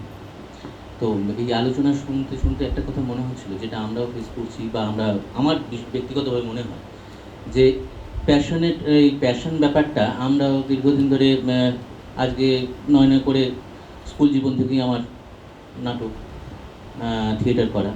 তো সেখানে দাঁড়িয়ে দেখছি যে আজকে যারা নতুন ছেলেরা আসছে, আজকে কেন বিগত 5-6 বছর ধরে আমি এটা একটা লক্ষ্য করছি যে যারা নতুন আসছেন, কিছুদিন অভিনয়ের সঙ্গে আমরা আগেই একটা মফস্বলীয় দল হিসেবে আমরা একটা জায়গায় বেছে নিই যে বেশি দিন রেখে দেওয়া যাবে না, এক্ষুনি ওকে কাস্টিং করা নাহলে চলে যাবে, এই একটা ভীতি যেন একটা কাজ করছে। সেই প্যাশনের ব্যাপারটা আমরা কি নিজেদের দিক থেকে খুব দুর্বল, নাকি যারা আজকে নতুনভাবে আসছে তাদেরকে সেই অর্থে এই যেটা অতনুদা বললেন যে আমরা যে 8-9 বছর ধরে কাজ করছে যে ছেলেটি, আমি বোঝাতে পারছি তো, 8-9 বছর ধরে যে ছেলেটি কাজ করছে, যে কাঁধে নিয়ে সেট নিয়ে যাচ্ছেন বা সব কিছু করছেন, আজকে সেই জায়গায় যেন আমি ব্যক্তিগতভাবে দেখছি যে কিছুটা, আপনারা সহমত হবেন কিনা জানি না, যে সেই সংখ্যাটা খুব যেন আস্তে আস্তে কমে যাচ্ছে এবং তারা প্যাশনের জায়গা থেকে তারা শুধু ভাবছে যে মঞ্চায়ন বা মঞ্চে দাঁড়িয়ে কিছু করাটাই তাদের কাছে একটা বৃহৎ কিছু পাওনা। তার সঙ্গে সঙ্গে থিয়েটার, যেটা সামগ্রিক নয়, সমস্ত জায়গাটাকে নিয়ে যে অংশটাকে তৈরি করার, সেই ভাবনা থেকে যেন কতটা সরে রয়েছে। এই ব্যাপারে আমরা কি তাদেরকে মোটিভেট করা, কিভাবে তাদেরকে এই সত্যি প্যাশনেট করতে পারি, এই ব্যাপারে যদি কিছু পাই তাহলে খুব ভালো হয়। বলবেন? দীপক গুপ্তা, ধন্যবাদ প্রশ্নের জন্যে। আমি যারা আমরা মঞ্চে রয়েছি প্রত্যেকের অনুমতি চেয়ে আমি দুটো কথা বলি। বিষয়টা হচ্ছে, অলরেডি আমাদের বক্তারা কিন্তু এই ব্যাপারে কিছুটা আলোকপাত করেছেন, আংশিক হলেও করেছেন। আসলে বিষয়টা হচ্ছে প্রসাদ গুণে সমৃদ্ধ কিনা। যে পারফরমেন্সটা আমি প্রেজেন্ট করছি দর্শকের সামনে, অতনু বলেছেন এ ব্যাপারে, দেবাশিসও বলেছেন, তারা কিন্তু বিষয়টাকে ছুঁয়ে গেছেন যে আমার যে প্রেজেন্টেশনটা, সেটা বা আমি যেটা প্রেজেন্ট করছি অডিয়েন্সের কাছে, সেটা কতটা মনোগ্রাহী, সেটা প্রসাদ গুণে সমৃদ্ধ কিনা। সেটা যদি না হয়, এবং আমি যে স্পেসটাতে সেই ছেলেটি এসে আমার সঙ্গে কাজ করছে, আমি যদি একটা নিয়মিত চর্চার মধ্যে তাকে না রাখতে পারি, তাহলে সে কিন্তু ওই বডি অ্যান্ড মাইন্ড বলে একটা কথা আসছে না, সে তার মনের খোরাকটাকে পাচ্ছে না। তার দেহটা এসে পৌঁছচ্ছে ঠিকই, কিন্তু মনের খোরাকটা পৌঁছচ্ছে না। তা কাজে এগুলো যদি থাকে, অর্থাৎ প্রসাদ গুণে সমৃদ্ধ যদি হয় আমার উপস্থাপনা, এবং তার সঙ্গে সে যদি নিজেকে বিযুক্ত করতে পারে, অটোমেটিক্যালি তার প্যাশনটা তো জাগ্রত হবে এবং সে ছেড়ে যাবে না। আমরা দেখেছি, মানে আমি একটু আমার ব্যক্তিগত জায়গায় চলে যাই, শিক্ষকতার জায়গা থেকে বলি, বহু দূর থেকে ছাত্র কিন্তু পড়তে আসে যদি সেই মাস্টারমশাই টেনে রাখতে পারেন, ইন্টারেস্ট যোগাতে পারেন বিষয়টাতে। তেমনি আমাদের যিনি থিয়েটারের পরিমণ্ডলে আমাদের নাট্যকার, আমাদের পরিচালক, যারা আমাদেরকে পথটা দেখান, দেউটিটা ধরেন, প্রদীপটা ধরেন, দিশাটা দেখান, তারা যদি এবং অ্যাক্টাররা যারা কাজ করছেন, তারা সকলে মিলে যদি প্রসাদ গুণে সমৃদ্ধ উপস্থাপনা করতে পারে এবং সেটা যদি মননশীল হয়, নিশ্চয়ই তারা থাকবে, প্যাশন থাকবে না কেন? প্রেমাঞ্জন, আমার মনে হয় উনি যেটা বলছিলেন, মানে কারণ আমাদের তো একটা থিয়েটারের মঞ্চায়ন করতে গেলে একটা প্রোডাকশন কস্ট আছে। মানে একটি ছেলে যদি বারবার করে মঞ্চে উঠতে চায় এবং তার যদি সেখানে সংলাপ যায়, মূলত তো এটাই হয়, আমার ডায়লগ কতটা, আমি কথা বলতে পারছি কিনা, এটা বাস্তব, খুব বাস্তব সমস্যা। বিশেষ করে যে সমস্ত যেখানে দলেতে যে জায়গায় অভিনেতা পাওয়া যায় না, তারা প্রস্তুতির মধ্যে দিয়ে দিনের পর, যেটা মুরারিদা করেছেন, ওই একটা দাগ কেটে দাও, হ্যাঁ, বা ওই দাদার সঙ্গে থেকে দাদা বলেছে এটা, হ্যাঁ, ওই উনি চাইছেন যে সেই অভিনেতা আমরা পাচ্ছি না, সেই দলেতে সেই ডেডিকেটেড সদস্য বা মেম্বার সেটা পাচ্ছি না, যারা এভাবে দিনের পর দিন বসে থাকবে কোনো চরিত্র ছাড়াই, শুধুমাত্র থিয়েটারকে ভালোবেসে, সেই প্যাশনটা দেখতে পাচ্ছি না। যদি সেই প্যাশনটা তার কাছ থেকে পাই, তাহলে তো তাকে আমি প্রফেশনে আনতে পারবো, সে অটোমেটিক্যালি আসবে। এইটার জন্য যদি না প্রফেশন, এখানে তাহলে একটা কথা মানে ছোট্ট করে যোগ করবো, প্রফেশন তো পরের কথা, ওই প্রথম আগে তার ভালোবাসাটা থাকবে, মানে প্যাশন না থাকলে সে কীভাবে প্রফেশনে যাবে। অনেকটা রাস্তা, কোনো কিছুকে প্রফেশন বানাতে গেলে তো অনেকটা সময়। এক্ষেত্রে আমার একটা এক্ষুনি যেটা মানে ওই কথার পৃষ্ঠে মনে পড়লো, স্টিল অ্যাডলারের একটা উক্তি। তিনি বলছেন যে তোমরা তো এখন ভাগ্যবান, তোমরা অতি সহজে অনেক কিছু পেয়ে যাচ্ছ। একটা সময়, মানে তার সময় এরকম কিছু ছিলেন না, মানে তিনি যে ব্যাখ্যা করছেন, এটা শ্রদ্ধেয় ব্রাত্য বসু তার অনুবাদ করেছেন এই লেখাটা গত বছরের একটা সংখ্যা, এক্ষুনি মনে পড়লো। বলছে তোমরা তো খুব সহজে সব কিছু পেয়ে যাচ্ছ, তার কারণ তোমাদের হাতে একটা কোম্পানি আছে। আমাকে যখন একটি চরিত্রের জন্য নির্বাচন করা হয়েছিল, যে চরিত্রটা জুলিয়েটের, তার জন্যে 4-5টি পর্যায়ে পেরিয়ে গিয়ে তবে আমি ওই চরিত্রটির জন্য মনোনীত হয়েছিলাম। কিন্তু এখন তোমাদের হাতে একটা কোম্পানি আছে, সেই কোম্পানি তোমাকে তৈরি করছে, তার জন্যে একটা সময় দিচ্ছে, শ্রম দিচ্ছে, তুমি তার বিনিময়ে কিছু অর্থ পাচ্ছ, তৈরি হতে যাচ্ছ। এমন একটা সময় আসছে তোমাকে হাতে একটা বল্লম ধরাচ্ছে, কিন্তু তুমি জানো না এই বল্লমটা কি করে ধরতে হয়, কিন্তু তুমি ধরছো, রোজ ধরছো, সকালে বিকেলে দুপুরে রাতে ধরতে ধরতে ধরতে ধরতে একটা সময় তুমি বল্লমটা ধরলে এবং শিখে গেলে এই বল্লমটা দিয়ে কি করতে হয়, এই বল্লমটা দিয়ে কাউকে খুন করতে হয় না নিজেকে প্রতিরোধ করতে হয়। এইটা বলার কারণ এবং বলার জায়গা হচ্ছে এই যে কারা শেখাবেন। স্টিওলা এডলারের হাতে মার্লন ব্র্যান্ডো তৈরি হয়েছেন বা রবার্ট ডেনিরোর মতো পৃথিবী বিখ্যাত অভিনেতারা তৈরি হয়েছেন। আমার কথা হচ্ছে, এটা শুনতে খারাপ লাগলেও এটাও বাস্তব, শিক্ষক এবং তার যে ছাত্র যারা, মানে থিয়েটারের যে শিক্ষক যারা, সেইটা কমতে কমতে ছাত্ররা শিক্ষক হতে হতে হতে হতে এখন এত সংখ্যায় হয়েছে এবং সেই সংখ্যাটা আমার কোথাও তো খুব ব্যক্তিগতভাবে মনেই হয় চাহিদার তুলনায় যোগান এত বেশি, এই যোগান কোথাও ঘাটতি তৈরি করছে প্যাশন তৈরি, মানে প্যাশনেট অভিনেতা তৈরি করার ক্ষেত্রে। এটা আমার ব্যক্তিগত মতামত।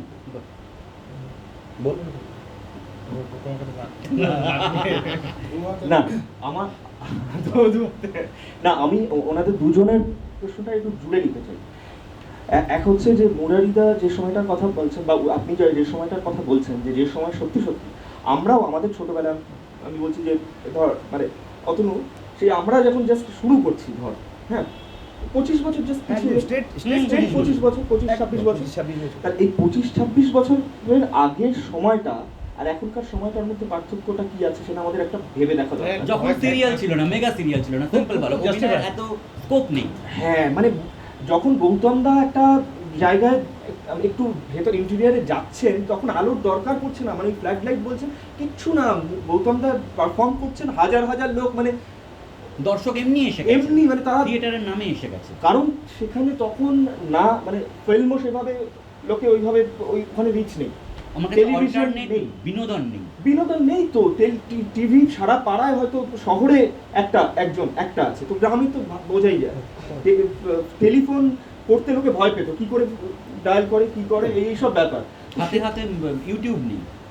আজকে আমার যেখানেই যাই না, যত প্রত্যন্ত জায়গায় যাই, সে তো নেটফ্লিক্স দেখছে, সে তো অ্যামাজন প্রাইম দেখছে, সে তো আমি যে বিনোদনটা দেখছি আমার মোবাইলে, সেও সেটা তার রিচ আছে। তো সে আবার জুড়ে যাচ্ছে ওই জায়গায় যে ওই সময় তাহলে সেই যে বিষয়টা, সেই যে শিল্পটার যে গ্ল্যামার ছিল,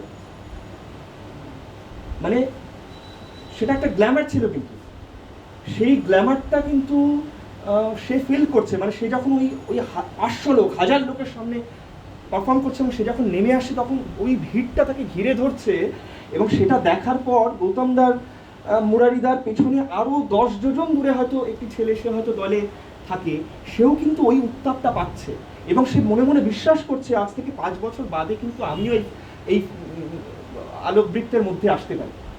তাহলে এইটা কিন্তু তাকে একটা প্যাশনেট করে তোলার জন্য অনুঘটকের কাজ করছে।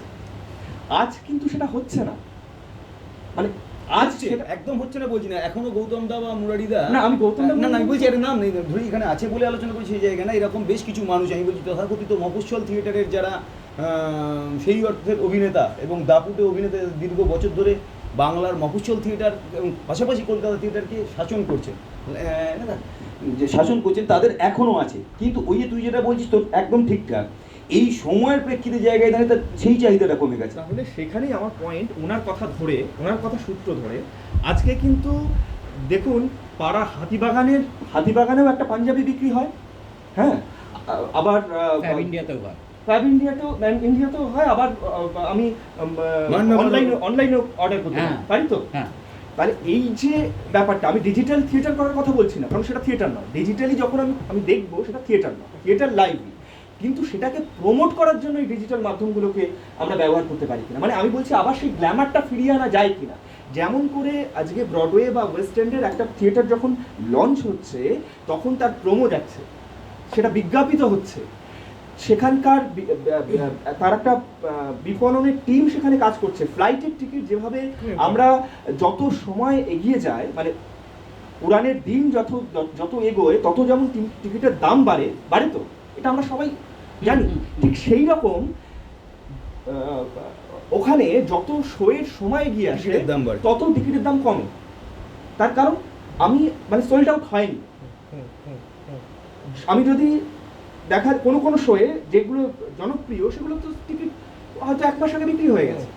হ্যাঁ, যখন আমি 1 মাস আগে টিকিট কিনেছি তখন যা দাম তার তুলনায় কমতে থাকছে। শোয়ের দিন যদি টিকিট থেকে থাকে তাহলে সেটা সর্বনিম্ন দাম। প্রাইসটা ডাইনামিক। হ্যাঁ, মানে আমি বলছি যে এগুলো উদ্ভাবন, মানে বিপণনটা ভাবতে হবে। খুব ইম্পর্টেন্ট। বিপণনটা ভাবতে হবে, থিয়েটারটাকে আরো বেশি, এই যে গ্ল্যামারটা ওই সময় ছিল, সময় যখন পাল্টেছে তার গ্ল্যামারের ধরন বা এই ধরনটাও পাল্টাতে হবে। সেই পাল্টে যাওয়া সময়ের সঙ্গে সঙ্গে পাল্টে যাওয়া থিয়েটার করতে হবে, সেটা স্পেসে, সেটা ডিজাইনে, সেটা ফর্মে, সেটা সর্বক্ষেত্রে। এইটুকুই বলা। আমি এবার একটু বিতর্কিত করে বলি ব্যাপারটাকে একটুখানি। সেটা হচ্ছে আপনার কথা দিয়ে শুরু করি। আপনি বলছেন ছেলেটাকে প্যাশনেট করব কি করে। আপনি কে? প্যাশনেট করার আপনি কে? একটা ছেলে একটা মেয়ে প্যাশনেট করবে সিস্টেম। সে সারাক্ষণ যে সিস্টেমের মধ্যে আছে সেই সিস্টেম বলে দেবে সে কিসে প্যাশনেট হবে, সে মন্দিরে না মসজিদে। আপনি কে? ওটা বলেননি, ওটা মুরারিদা ওইটা বলছেন। এবার আপনি আস্তে আস্তে, আমি যাচ্ছি, প্রথমেই আপনি ঘাবড়ে যাবেন না। মানুষ কিন্তু অভিনেতা মানে কন্টেন্টে যেতে গেলে কিন্তু একটু আগে আমার সূচনা করতে হবে। এইবার ধরুন আপনি ওই ছেলেটিকে বোঝাবার চেষ্টা করবেন। ছোটবেলায় যখন একটা বাচ্চার জন্ম হয় তখন দেখবেন বাড়ি সব ঘিরে তাকে দাঁড়িয়ে থাকে, আর এইখানে একটা মানি ব্যাগ, এইখানে একটা পেন, এইখানে কিছু ফলমূল, এইখানে জামা কাপড়, আর সবাই খুব উদ্গ্রীব হয়ে দাঁড়িয়ে থাকে কোনটা ধরবে, কচি হাত কোনটা ধরবে। যদি পেন ধরে ফেলেছে যা ছেড়ে এর যার জীবনে কোনো ভবিষ্যৎ নেই। আর যদি মানি ব্যাগ ধরে ফেলে উল্লসিত হয়ে গেল, দ্যাট প্যাশনে ভরপুর হয়ে গেল, এই ছেলেটা আমার সংসারকে বাঁচাবে। আপনি মানি ব্যাগ ধরাতে পারবেন ওই ছেলেটাকে? ওই যে বললো সময়টা পাল্টে গেছে। এখন একটা ছেলের কাছে অনেকগুলো অপশান রয়েছে। ভীষণ ভালো বলেছে যে তখন অপশানটা কম ছিল, একটা জায়গায় কনসেন্ট্রেটেড ছিল। এখন প্রচুর অপশান। আপনি আপনার জায়গায় দেবেন না রোল, আমি চলে যাচ্ছি, আমি দাঁড়িয়ে থাকলে 500 টাকা, আপনি শুধু দাঁড়িয়ে থাকবো, ব্যাস হয়ে গেল। লাঞ্চ ফ্রি, টিফিন ফ্রি, চাপ ফ্রি, সব ফ্রি, 500 টাকা। তাহলে আমি কেন এখানে দাঁড়িয়ে থাকবো? আমার সেই জায়গাটা কি থিয়েটারের জায়গায় থাকছে? আমি জোর করে একটা ছেলে মেয়েকে বদনাম দিয়ে তো লাভ নেই। সেই জায়গাটা তো দিতে পারছি না আজকে আমরা। এই প্রফেশনাল জায়গাটা আবার আসতে হলো। আমার কাছে মনে হয়েছে এখন যা থিয়েটার আর সব অ্যামেচার থিয়েটার, কোনোটাই প্রফেশনাল থিয়েটার। আমি একটু অন্য রাকেশ একটু বলি। আচ্ছা, আমরা আরেকটা প্রশ্ন নিয়ে নিই না? আচ্ছা, হ্যাঁ ঠিক আছে, বলুন না, তাহলে একসঙ্গে যদি জুড়ে যায় প্রশ্নটা ভালো হয়। মানে এখানে মঞ্চে যারা আছেন এবং মঞ্চের বাইরেও যারা আছি, আমাদের বোধহয় সম্মিলিত থিয়েটারের অভিজ্ঞতা প্রায় 200 বছর তো হবেই। তো এবং এই কোভিড এই 7 মাস ধরে অনেক কিছু তো দেখালো। আমি একটা জিনিস বারবার দেখলাম যে এই যে আজকের আলোচনা, এইটা নিয়ে কোভিড পরিস্থিতিতে প্রচুর আলোচনা হয়েছে, ফেসবুক ভরে গেছে যে আমি খেতে পাচ্ছি না ভাই, আমি থিয়েটার করতাম। আমার একটা প্রশ্ন ছিল যে থিয়েটার করে আদতেও কি আমরা ঠিকঠাক জীবন ধারণ করার মতো অর্থ উপার্জন করতে পারি? আমি বলছি উপার্জন, আমার শব্দটা উপার্জন। আমি আগের প্রশ্নটা থেকে নিয়ে বলার আছে বোধহয়, শুধু তো কমপ্লিট করে। হ্যাঁ, যে শুধুমাত্র একজন অভিনেতা এই মুহূর্তে দাঁড়িয়ে, অভিনেতা বলবো না, একজন থিয়েটারের নিজে সত্যি সত্যি প্যাশনেট, সে আসতে চায়, সে থিয়েটারটাই করতে চায়, তাহলে আপনারা সিনিয়র হিসেবে তাকে কি সাজেশন দেবেন? সে কিভাবে তার প্রসেসটাকে সে নিয়ে যাবে যাতে আজ থেকে 10 বছর পর, যে বাচ্চাটি আজকে 20 বছর বয়সে থিয়েটার করতে আসছে, সে 30 বছর বয়সে এসে তার পেটের ভাত সে থিয়েটার থেকেই মানে পেতে পারে, উপার্জন করতে পারে। হ্যাঁ, মানে আমরা যেমন, আমি পেশায় শিক্ষক, আমরা যেমন মানে আমার বাবা বলতো বিএ পাসটা করেছিস, এমএটা কর, বিএডটা কর, যাতে এসএসসি দিবি, যাতে একটা চাকরি অন্তত পাস, এটা একটা প্রসেস। কিন্তু থিয়েটার কি আদতেও সেটা দিতে পারে আজ, মানে অন্তত বাংলা থিয়েটার? একটু দুটো কথা বলি। আমি আগের প্রশ্নটা থেকে যাই একটু শেয়ার করি। মানে বেশ উত্তপ্ত হয়ে উঠেছে এবং দেবাশিস যে জায়গায় ছেড়েছেন বক্তব্য, এবং ওর কথা এত জাস্টিফাইড বলে আমার ভীষণভাবে ব্যক্তিগতভাবে মনে হয়েছে সেই জায়গা থেকে আসে। ডিজিটাল প্ল্যাটফর্ম বলতে, এবং আপনিও বোধহয় কিছুটা উত্তর পাবেন আমার কাছে এ বিষয়ে, চেষ্টা করবো আমি দিতে, যে ওটিটি প্ল্যাটফর্ম, যে ডিজিটাল প্ল্যাটফর্ম বর্তমানে এই নিউ নর্মাল সময় এসে দাঁড়িয়েছে, এখানে দেবাশিস একদম ক্যাটেগরিক্যালি বলেছে এবং স্পেসিফিক্যালি বলেছে যে আমাদের থিয়েটারের প্রোমো কি আমরা এখানে দিতে পারি। আমার তো মনে হয়, আমার ব্যক্তিগতভাবে মনে হয় কেন দেব না। দ্য ডিসকভারি অফ ইন্ডিয়াতে জওহরলাল নেহেরু একটা জাতির কি করে উন্মেষ ঘটবে, তার উৎকর্ষ বাড়বে, সে সম্পর্কে বলতে এসে বলছেন, স্ট্যাগনেশন মিনস ডেথ। কোনো জায়গায় দাঁড়িয়ে পড়া মানে তা মৃত্যুর সামিল।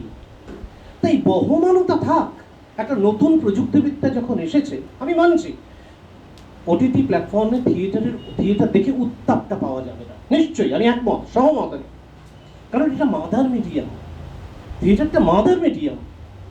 এই মাদার মিডিয়ামের ফ্লেভার আপনি কি করে ওটিটি প্ল্যাটফর্মে পাবেন? কিন্তু আমি যদি আরও প্রান্তিক মানুষের কাছে পৌঁছে যেতে পারি আমার ওটিটি প্ল্যাটফর্মের মধ্য দিয়ে, এবং আমার প্রযোজনাটাকে আমি যদি সেখানে বিজ্ঞাপিত করতে পারি বিনে পয়সায়, তাহলে আমি তার সুযোগটা নেব না কেন? কেন আমরা থিয়েটারের মানুষ এই কৌলিন্যটাকে বজায় রাখবো, আমরা অর্থোডক্স হয়ে থাকবো, কেন আমরা বেরিয়ে আসবো না? যেখানে আবার বলছি, Discovery of India Jawaharlal Nehru বলছেন যে সমস্ত দরজা জানলা মনের খুলে দিন, বাতাস আসুক ভেতরে, তাকে এন্টারটেইন করুন, ওয়েলকাম করুন। তা এটা একটা বিষয় আর নিয়ে বললাম অলরেডি। আর আরেকটা বিষয়, আপনি উপার্জনের কথা বলছিলেন, আমি আবারও ওই একই জায়গায় ফিরে যাই। দেখুন, সাহিত্যে আমি একটি পাখি দেখলাম, আপনি একজন শিক্ষক তাই আমি এভাবে বলছি, প্লিজ মনে কিছু করবেন না, মানে আপনার সঙ্গে আমার যোগসূত্র রচনা করতে বোধহয় একটু সুবিধা হবে। আমি সাহিত্যের ভাষায় আমি একটি পাখি দেখলাম বলা যায়, আরেকটি ছেলে লিখতে পারে, আমি একটি বিহঙ্গ আমার নয়ন পথে এলো লেখা যায়, আবার একটি বিহঙ্গের সঙ্গে আমার মিতালি বিরচিত হলো বলা যায়। একজন ভাষা শিক্ষক পারেন, বোঝাই যাচ্ছে কাকে বেশি নম্বর দেবেন বা কাদেরকে বেশি নম্বর দেবেন। ঠিক তেমনিভাবে আমার উপস্থাপনা, যেটা আমি মঞ্চায়িত করছি, আমি বারংবার ব্যক্তিগতভাবে এ ব্যাপারে বিশ্বাসী যে তার মধ্যে যদি, দেবাশিসবাবু বলেছেন এবং অতনুও বলেছেন, তার মধ্যে যদি এলিমেন্টটা থাকে, অবশ্যই সেটা প্রফেশনে পরিণত হতে পারে, সেটা সেলেবল হবে, এবং সেখানে যারা সামিল হবেন সেই বৃহত্তর কর্মযজ্ঞে, তারা প্রফেশনাল হয়ে উঠবে। আমি একজন ভালো ডিরেক্টরের পাশাপাশি থাকতে থাকতে আমি শিক্ষিত হয়ে উঠব, যদি আমার চোখ খোলা থাকে। এ প্রসঙ্গে দুটো ছোট্ট কথা বলি, আমি নাম নেব না, ফর স্ট্রিক্ট এথিক্যাল রিজনস। একটি দল যার লিগ্যাসি বিশাল, আমরা দেখলাম সেই দল প্রচুর প্রোডাক্টস, অর্থাৎ থেসপিয়ান্স, নাটকের মানুষ তারা তৈরি করেছে। সেখান থেকে দুজন জেম বেরিয়ে এলেন এবং এমন পর্যায়ে তাদেরকে উন্নীত করলেন তারা নিজেদেরকে, যে কোনো দল তাকে নিতে চাইছেন, তাকে নিয়ে কাজ আমরা দেখছি, কারণ তাদের নামে টিকিট বিক্রি হয়। এটাকে প্রফেশনালিজম বলে। আমার একজন কন্টেম্পোরারি, নট নাট্যকার, অভিনেতা, পরিচালক, কন্টেম্পোরারি এক্ষেত্রে বলছি, কন্টেম্পোরারি বলাটা আমার ধৃষ্টতা, কারণ শুধু বয়সের নিরিখে তিনি আমার কন্টেম্পোরারি, তার যোগ্যতা, তার গ্রহণযোগ্যতা এবং মেধা, সব দিক থেকে তিনি আমার থেকে বহু গুণে এগিয়ে আছেন। কলেজে পড়তে পড়তে প্রথম নাটক সাংঘাতিকভাবে আলোড়ন ফেলে দিয়েছিল, সেই মানুষটির কথা বলি। তিনি কিছু ফ্র্যাঞ্চাইজি থিয়েটার তৈরি করলেন এবং প্রত্যেকটা জায়গায় কি হলো, তার ফলশ্রুতি আমরা কি দেখলাম? তিনি দেখুন, বিকেন্দ্রীকরণ করা, প্রফেশনালিজম, একটা ছোট্ট বলয় যে প্যাশনকে লালন করা যায় শুধুমাত্র। আর প্রফেশনে আসতে গেলে কোষ্ঠী পাথরে নিজেকে যাচাই করতে হয়, কারণ প্রফেশনাল এক্সপার্টিস বলে একটা কথা থাকে। সেই জায়গায় আসি, তিনি কি করলেন? বিকেন্দ্রীকরণ করলেন। তিনি অনেকগুলো তাঁরই মননে তৈরি হবে, তাঁরই তত্ত্বাবধানে তৈরি হবে এমন বেশ কিছু কাজ শুরু করলেন। তাতে কি হলো ফলশ্রুতি? অনেক বাডিং ডিরেক্টরস তৈরি হলো, অনেক বাডিং প্লেরাইটস তৈরি হলো, অনেক বাডিং অ্যাক্টার্স তৈরি হলো। এটা বোধহয় কোথাও শিথিল হয়েছিল, আটকে ছিল, এবং তারই হাত ধরে আমরা দেখলাম যা বহু দশক দেখেনি বাংলা থিয়েটার, 300 টাকা 200 টাকায় থিয়েটারের টিকিট বিক্রি হচ্ছে, মানুষ লাইন দিয়ে কেনে, এবং একাডেমির মতো জায়গায় ফিরে আসতে হয় মুখ চুন করে, আর একটাও টিকিট নেই।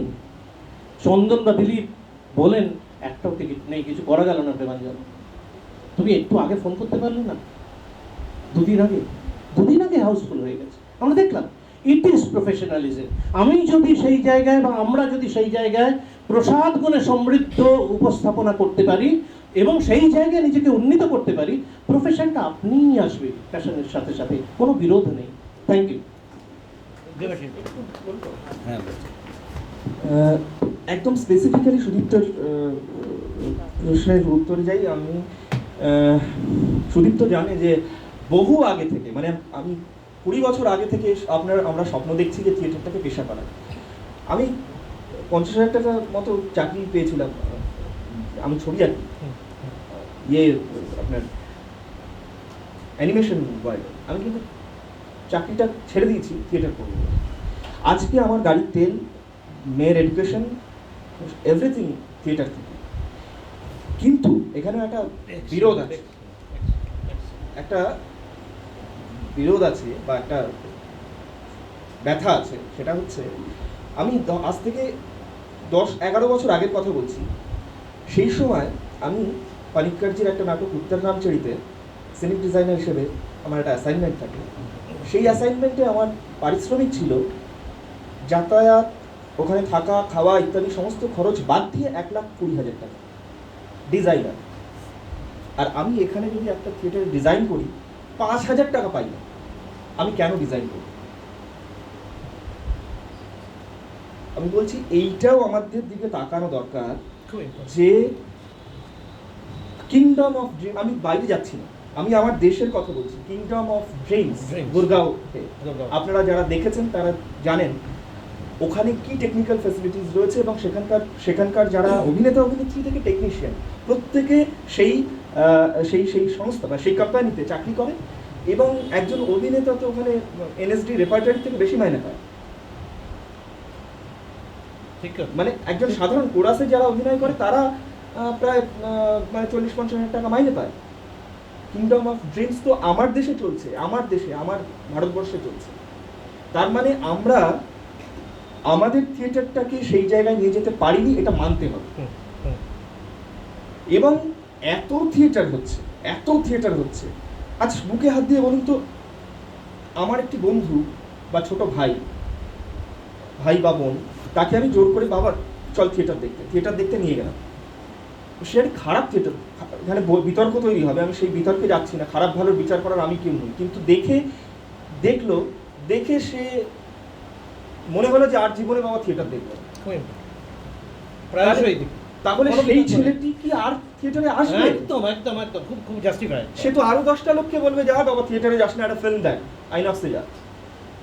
তাহলে আবারও বলছি, থিয়েটারটাকে প্রফেশন করতে হলে সেই থিয়েটারটাকে পপুলার করতে হবে, সেলেবল করতে হবে, ভালো থিয়েটার করতে হবে, যে থিয়েটার দেখে একজন নতুন দর্শক আরো 10টা নতুন দর্শককে নিয়ে আসে, তাহলেই থিয়েটার বাঁচবে। রাগ করিস না, আমি বলছি যদি উল্টোটা ঘটে, মানে আইনক্সে প্রথম সিনেমা দেখতে গিয়ে সেটা যদি খুব খারাপ অভিজ্ঞতা হয়, আর জীবনে সিনেমা দেখতে গেলে মানে খুব খারাপ অভিজ্ঞতা হয়, মানে এটা হবে তো, আর সিনেমা দেখবে তো না, থিয়েটারের ক্ষেত্রে 100 বার। কিন্তু আমি বলছি খুব খারাপ সিনেমা দেখতে গেল আইনক্সে প্রথম সিনেমাটা।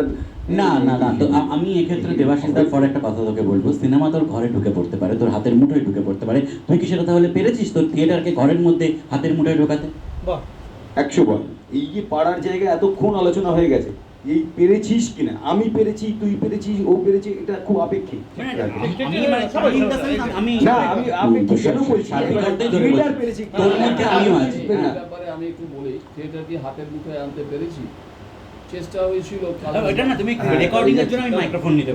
আচ্ছা, না, আমরা থিয়েটারকে হাতের মুঠোয় আনতে পেরেছি কিনা সেই জন্য আমরা আমার থিয়েটার সিনেমার জায়গায় পৌঁছাতে পারছি না। কিন্তু আমার প্রশ্ন হলো, এই কালার্স বাংলায় হোম থিয়েটার কিন্তু তৈরি হয়েছিল এবং সেখানে সৌমিত্র চট্টোপাধ্যায় এবং আরও যারা, আর নাম বলছি না, আরও অনেক যারা থিয়েটারে আমরা যাদেরকে আমরা এইমাত্র বলছিলাম, যাদের নামে টিকিট বিক্রি হয়, কেন বিক্রি হয় আমি জানি না, যাই হোক, এখন এই যে এরাই সব থিয়েটার করেছিল, মানুষ দেখলো, দেখার পর মানুষ রিজেক্ট করেছে, যার ফলে তার টিআরপি এমন জায়গায় নেমে গেছে যে থিয়েটারটা বোঝা গেছে যে মানুষ গ্রহণ করেনি। আর একটা প্রশ্ন বলছি, এই সুদীপ্ত বলেছে যে উপার্জনটা আমরা এখান থেকে আসতে পারি কিনা।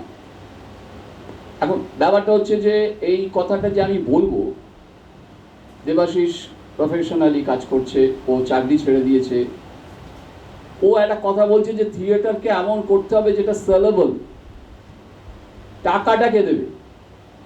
ব্রডওয়ে থিয়েটারের যে গ্যাঞ্জার, সেটা যদি আমার বাংলায় থিয়েটার করতে হয়, সেই টাকাটা কোথা থেকে আসবে?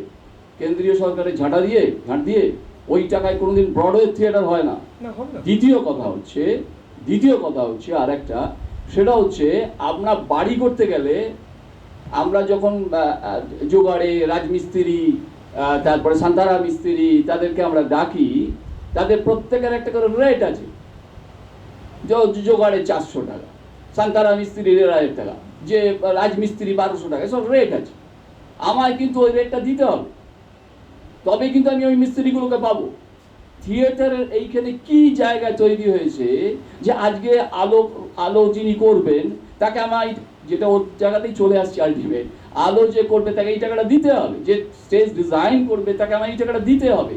এইটা কোথায় থিয়েটারে? তাহলে কোথায় উপার্জন? এগুলো তো সব তো ইচ্ছা মতো, কিন্তু গো অ্যাজ ইউ লাইক।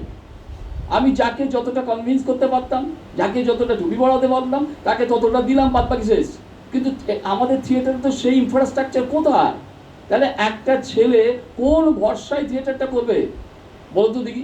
আজকে আমি যদি মনে করি থিয়েটারটাই আমার জীবিকা, আমি সব ধরে নিচ্ছি যে আমি থিয়েটারের জন্য অনুশীলন করব, চর্চা করব, আমি নাচ শিখবো, আমি গান শিখবো, আমি আঁকা শিখবো, আমি সব করব।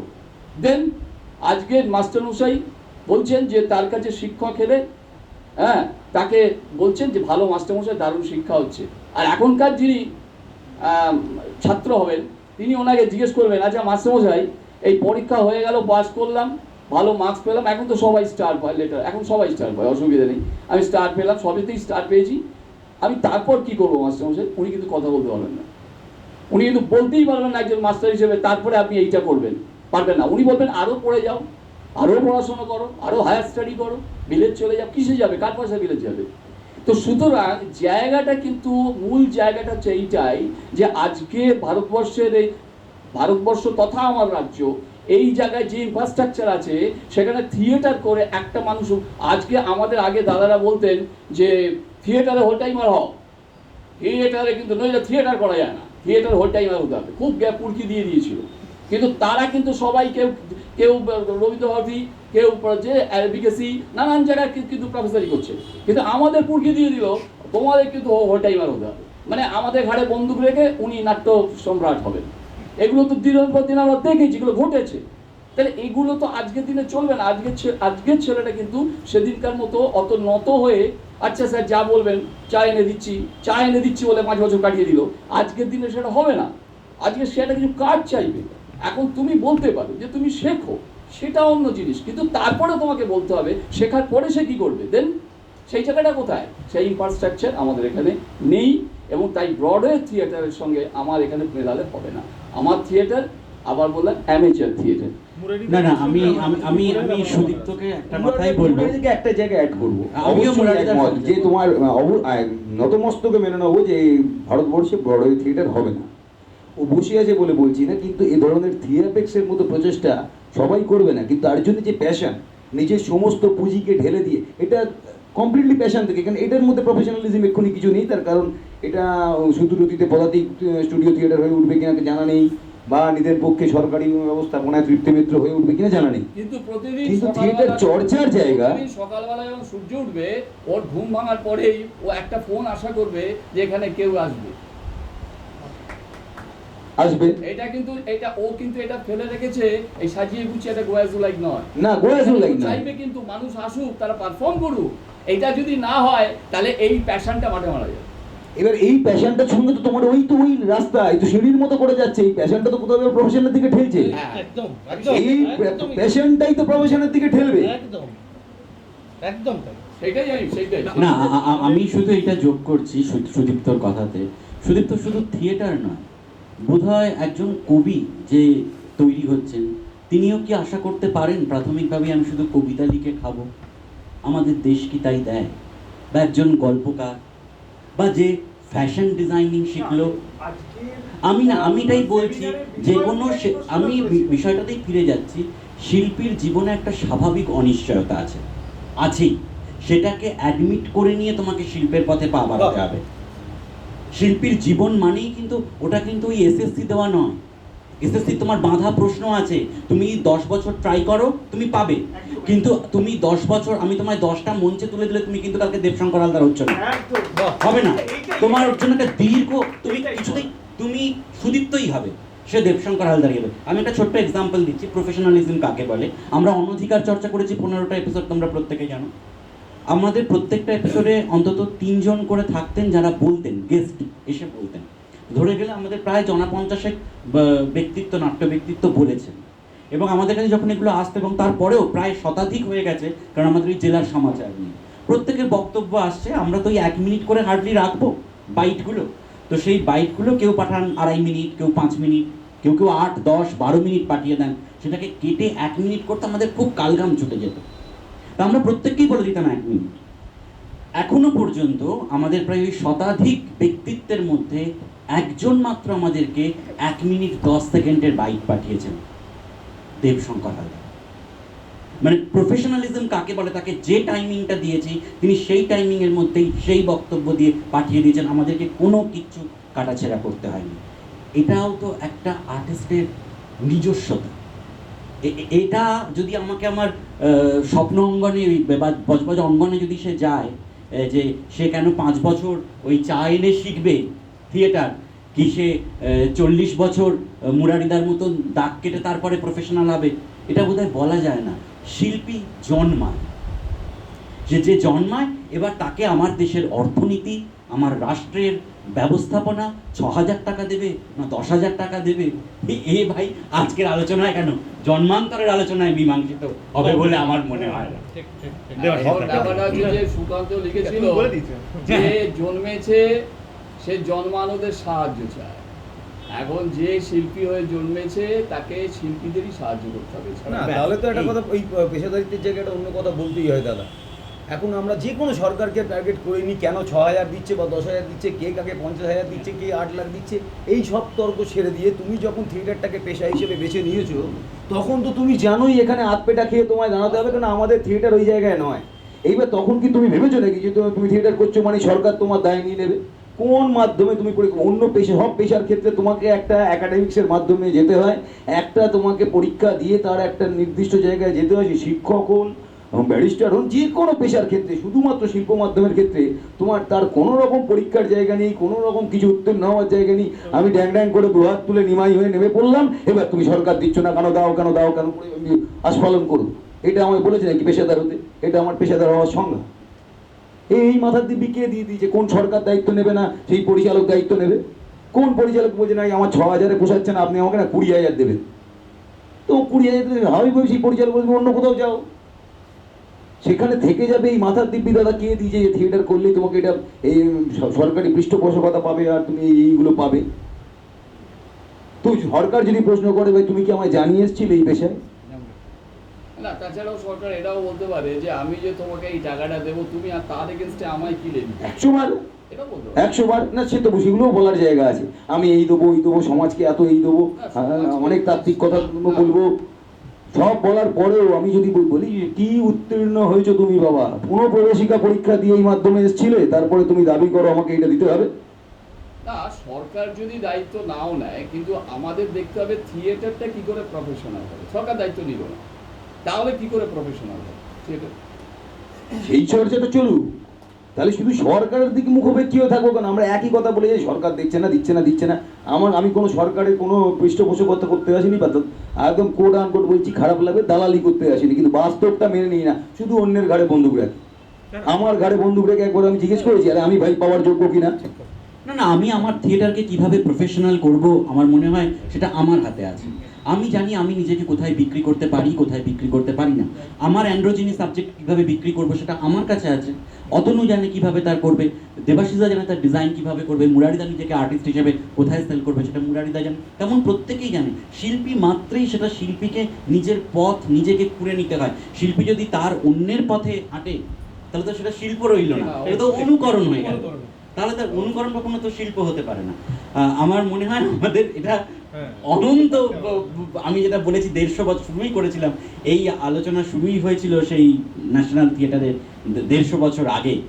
এর জিজ্ঞাসা সে এখনো চলতেই থাকবে, হয়তো পরবর্তী প্রজন্মও এই একইভাবে উত্তর খুঁজবে। কিন্তু আজকের আলোচনা এখানেই শেষ করব। আমরা হয়তো একটা আভাস বা ইঙ্গিত এই উত্তরটার পাবার চেষ্টা করেছি প্রথম থেকেই, যে প্যাশন না প্রফেশন, প্যাশনেট না হলে প্রফেশনাল হওয়া যায় না। অ্যামেচার হয়ে, যেটা বারবার করে কথাটা উঠে আসছে, অ্যামেচার, প্যাশন, প্রফেশনাল এবং কমার্শিয়াল থিয়েটার বোধহয় আমাদের কারোর লক্ষ্য নয়। আমরা প্রত্যেকে প্রফেশনালি হতে চাই, আমরা প্রফেশনালি থিয়েটার করতে চাই, এবং তার জন্য আমাদেরকে প্যাশনেট হতেই হবে। সকলকে অনেক অনেক ধন্যবাদ, ভালোবাসা, শুভরাত্রি, এবং নেতাজি নগর সরস্বতী নাট্যশালার পক্ষ থেকে আজকের এই আলোচনা সভার ইতি টানার আগে সকলকে শুভ শারদিয়া।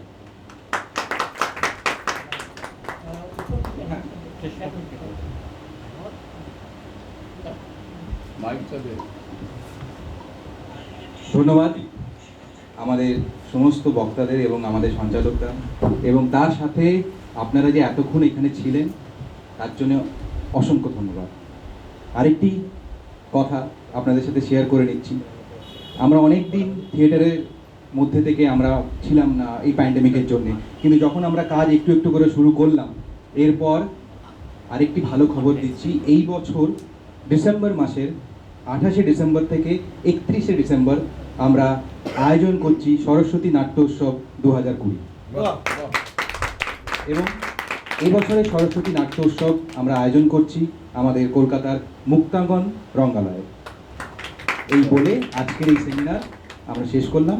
ধন্যবাদ।